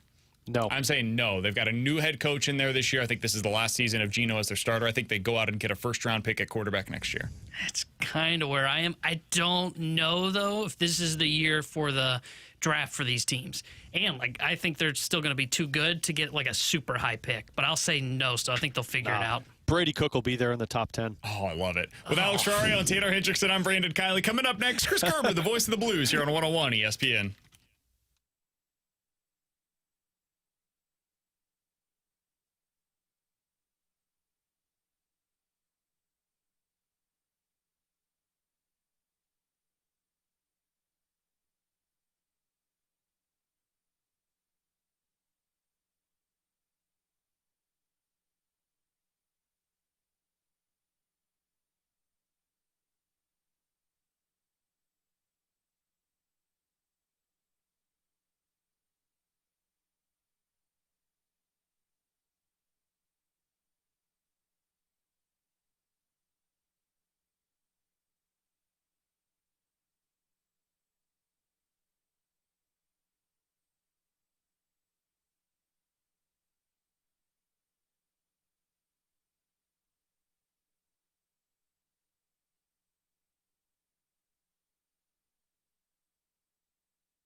Hey, Chris Kerber here. And listen, you've heard me talking a lot about Classic Air Care and the type of service you get, the kind of reviews they have. Check out all their great reviews, over 3,000 of them just sitting there on their website at the top of the site, classicaircare.com, and they've got a 4.8 Google rating. It's pretty impressive. But I got to tell you something else. If you are in the market or you think within the next year or so you may need to be replacing your air conditioner, your furnace, your HVAC, starting January 1st, the EPA is mandating new systems that are manufactured use a new refrigerant. Yeah, that sounds technical. Let me basically put it to you this way. A new refrigerant means new things for new equipment, and it also means that what these companies are going to have to carry is going to be more expensive. So you can expect price increases of 10 to 15% across the board, no matter who you're dealing with. So get a hold of the folks at Classic Air Care. Find out what we're talking about. And if you think that you are going to be in the market for a new unit to keep your house comfortable, get on it now. It's Classic Air Care. For more information, go to classicaircare.com. Call them up. You can get a quote online if you'd like to do it that way. They'll take care of you because they've been making people comfortable since 1926.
Terry Hendricks, New York Day Sports Center update brought to you by Saliga Heating and Cooling. Cardinals try to avoid the sweep with the Cincinnati Reds later on tonight. 5:40 will be first pitch. Kyle Gibson will get the start for St. Louis. The Cincinnati Reds will go with a bullpen game today against the Cardinals. And news out of the NFL today, the first-round pick quarterback J.J. McCarthy underwent a full meniscus repair this morning and is out for the 2024 NFL season. The Sports Center update is brought to you by Saliga Heating and Cooling, an American Standard Heating and Air Conditioning dealer.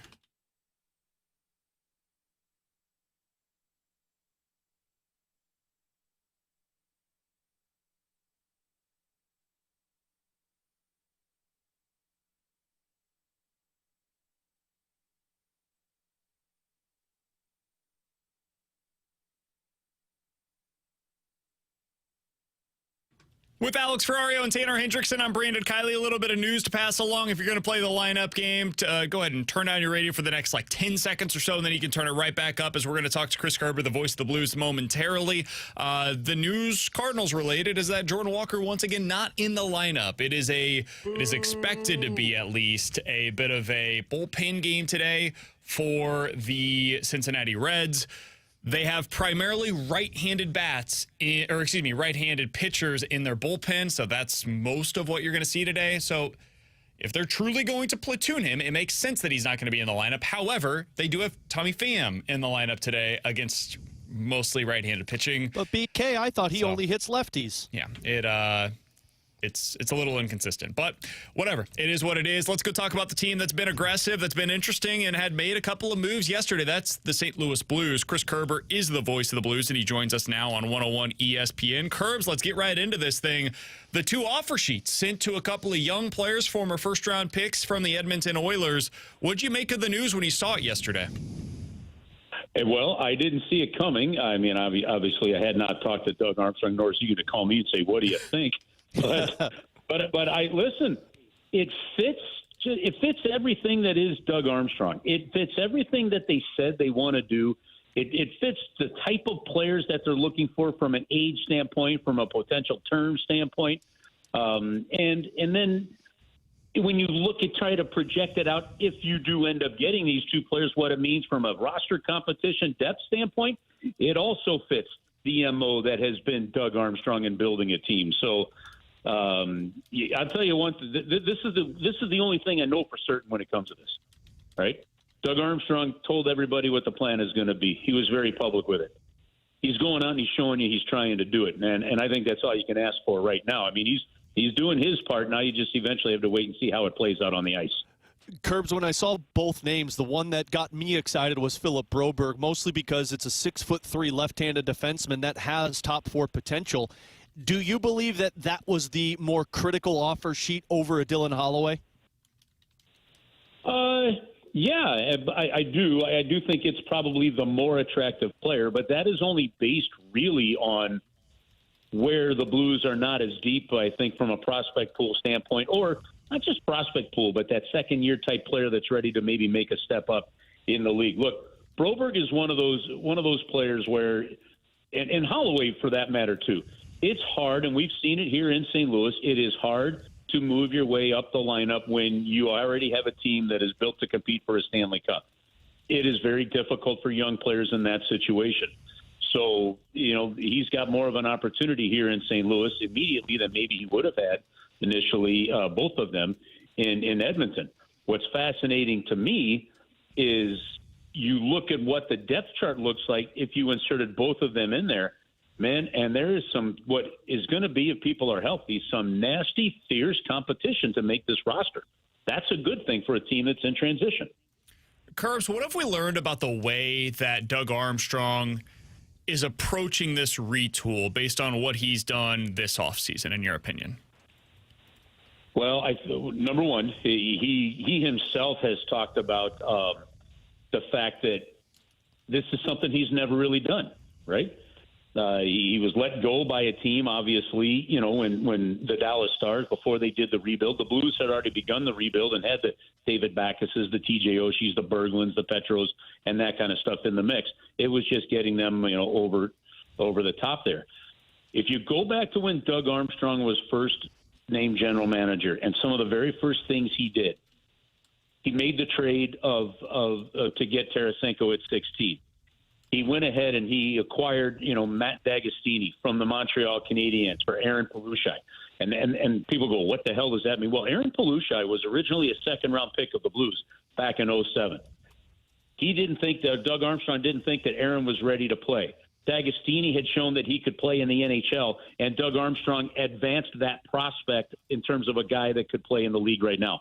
It's those types of things that he's doing with these young guys. They don't really have a young defenseman, I'd say, outside of Kessel, that I think they're very comfortable in the lineup regularly. Well, the type of skater that Broberg is, the size of him, the left-handed shot, that all makes a difference here, and so he advances it. That's what it tells you about Doug Armstrong. You're seeing the experiences that he has learned over the years of what I believe is becoming a Hall of Fame career as general manager, and you're seeing it in action. And, man, what a gutsy move. It's not even gutsy. The Blues, this is just a smart hockey move by the St. Louis Blues. It's not gutsy. It's not courageous. It's nothing that. It's just a smart read of the situation and an attempt to make your team better. Curbs, the word that I've heard described, at least from the national media, by the move of Doug Armstrong was ruthless. And I think anybody says that word when an offer sheet is given to another team. How beneficial is it for a guy like Alexander Steen to be seeing that this is the way Doug Armstrong manages for when Steen takes over? Well, I mean, it's the same thing that we are seeing, that you're seeing, BK, seeing Tanner, the same things we're talking about. Alex has been involved in those conversations that led up to it, so he knows a hell of a lot more than we do. All of this is actually really positive and good. I actually think, guys, from a bigger picture perspective, I actually love the fact that the St. Louis Blues did this. You're talking about since 2006. Now, counting these two offer sheets, there's only been 10 offer sheets signed to a restricted free agent. That's actually kind of amazing when you're talking basically 18 years of hockey. Only 10. Now, only two so far, only two of the previous 8 actually were not matched. It was the Dustin Penner when Edmonton took him from Anaheim, and then a couple years ago, Carolina on Kotkaniemi, right? So you have to put that history is on the side of these offers getting matched. But if they don't, it's a great move for the Blues.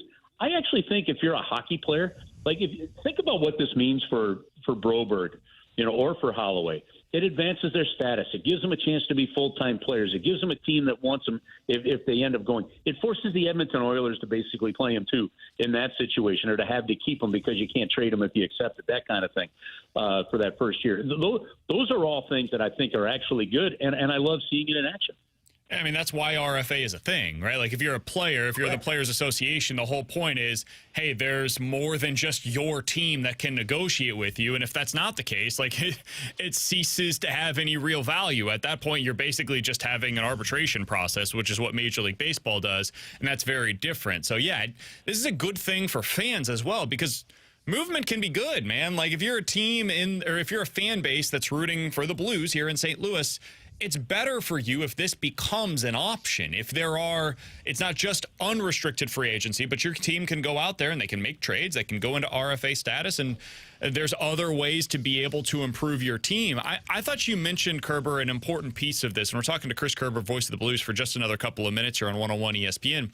You said it's not just an aggressive move, it's a really smart move. And I was listening a little bit to Elliot Friedman on his podcast earlier today, and he went into some of the dynamics that went into this move. And it's not just that they decided to go right up to literally the dollar below what the next level of compensation would be for each player. So instead of having to give up, a first-round pick for Broberg, it's the second-round pick. Instead of having to give up the second-round pick for Holloway, it's the third-round pick for him. It's also the timing of it. So you wait until after they get their July 1st signings out of the way, both for Edmonton, takes up their cap space, and also for all of the other teams around the league to prevent them from being able to make quick trades. And then they also said something about how if they could have, Edmonton, made a trade for a player that had arbitration status, Curbs, they could have had another buyout window. And by waiting this long, they can't do that. And so the Blues prevented them from being able to have a buyout window that exists for them right now as well. This is pretty ingenious stuff that we saw from Doug Armstrong here. Listen, if you're whether it's sometimes what you saw with Bill Belichick and his understanding of the rules in football on certain plays, whatever it is, understanding the rules. This is playing the game this way and understanding how the CBA works, the cap, the restrictions, what you can move, what you can't move. And believe me, it takes Doug Armstrong, it takes assistant general manager Ryan Miller and his understanding of this. It takes his whole team to be able to pull this off, and I'm sure it came up in those meetings. It's using the tools that you're given. This is no different than the teams using LTIR, to basically hide Mark Stone if you're Las Vegas, right? Things like that. You're playing within the parameters of the game. Well, the fascinating part about this, and there are ways that Edmonton can match this, okay? So Edmonton's now going to crunch the numbers. They're going to play it all out. They're going to wait till the last couple days before they decide to match which one or both or whatever. Or decide to walk. But I get the feeling you got to believe they're going to match it, one, if not both of them. I got to believe that, but I hope they don't. But in the end, it's just this is the way the game's going to play. And you're right, it's smart because now, and also, they got to get cap compliant to be able to use LTIR. There's other factors in here that all play into it. And in the end, I don't think the Blues are any worse off for trying it because you still have the team that Doug Armstrong was pretty confident that that's where he was at. Now you take advantage of this, and one of those guys that thought they were going to have a spot on this team, if both or one of these deals go in, somebody's on the outside because you're not doing this and then going to put him on waivers, right? One of these guys or both these guys, if the Blues get them, are staying, and they're taking somebody's job. So, man, the competition come camp is going to be intense. He's Chris Kerber. He's the voice of the Blues. He's going to be out at the Blues and Brews coming up on September 20th. That's Friday evening at Anheuser-Busch Brewery. Get fired up for the Blues season. It's an outdoor street party. It's a lot of fun. We went there last year. This is the second annual. Going to be out there once again. Tickets $20 on sale right now at 101ESPN.com. Kerbs, appreciate the time as always, man. We'll talk with you again next week. All right, fellas. Have an awesome week. Cheers. You got it. That's Chris Kerber, voice of the Blues, joining us as he does each and every week here on BK and Ferrario. All right, Alex, coming up next, we're going to hit the BK and Ferrario Rewind. We got to talk a little bit more about this Jordan Walker situation because it's really kind of baffling to me. And I've looked a little bit more into the numbers as to why it makes even less sense than I initially thought. We'll talk about Walker, what his role is going to be for the Cardinals down the stretch, and what this means for him, for the Cardinals. It's next here on the BK and Ferrario Rewind on 101 ESPN.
Hey, it's BK. If you want to make the most money possible, Alex, the place to do so with sports betting is Circa Sports in Illinois. Alex, I love betting over there because they recommend check out what FanDuel has to offer. Check out what DraftKings has to offer. What you're going to find, especially on a lot of the futures bets, a lot of the money line splits, the place to win the most money possible is going to be with Circa Sports. If you want to bet, for example, on a team to win the National League, the place that I'm going to do it is Circa.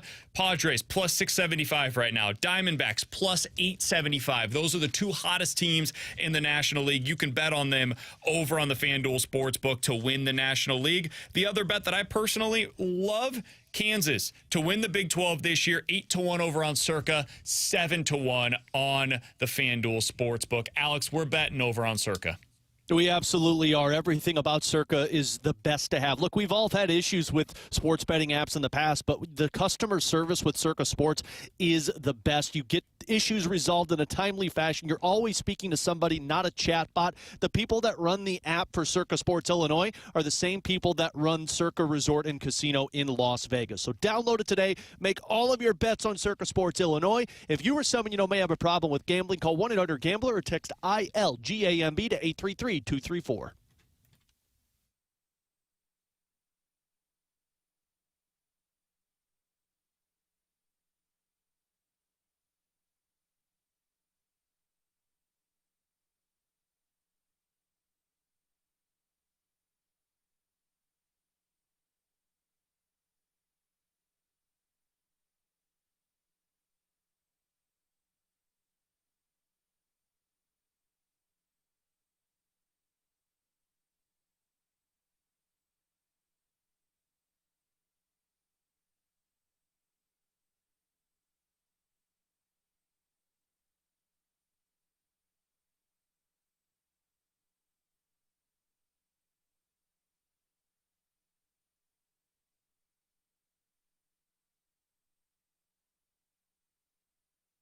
All right, now's your chance to win a 4-pack of tickets to next Tuesday night's Budweiser Bash game for the Cardinals versus the Brewers. That Bud Bash game features a limited edition Woody Williams bobblehead. Text in right now, 314-399-9646. And if your texter number 18, Jordan Walker's number, you have the correct answer to the following question, you are going to get that pair of tickets to the Cardinals game next Tuesday night. The question today is, earlier today, T-Bone mentioned that there are 8 movies, correct?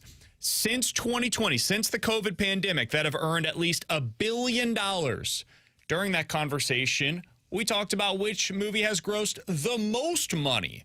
If you can name that movie and your texture number 18, you are getting that 4-pack of tickets to next Tuesday night's Budweiser Bash game. All right, if you missed anything from today's show, be sure to check it out on the podcast page, 101ESPN.com, and the free 101 ESPN app is where you go to find it. It's all presented by Dobbs Tire and Auto Centers. Alex, we have to finish the show by talking about Jordan Walker, and I apologize to anybody that wants to play along with the lineup game. This is just something that we have to do because it's news here. He's not in the lineup tonight, and this marks the second time in the past 3 games since his call-up that he's not in the lineup.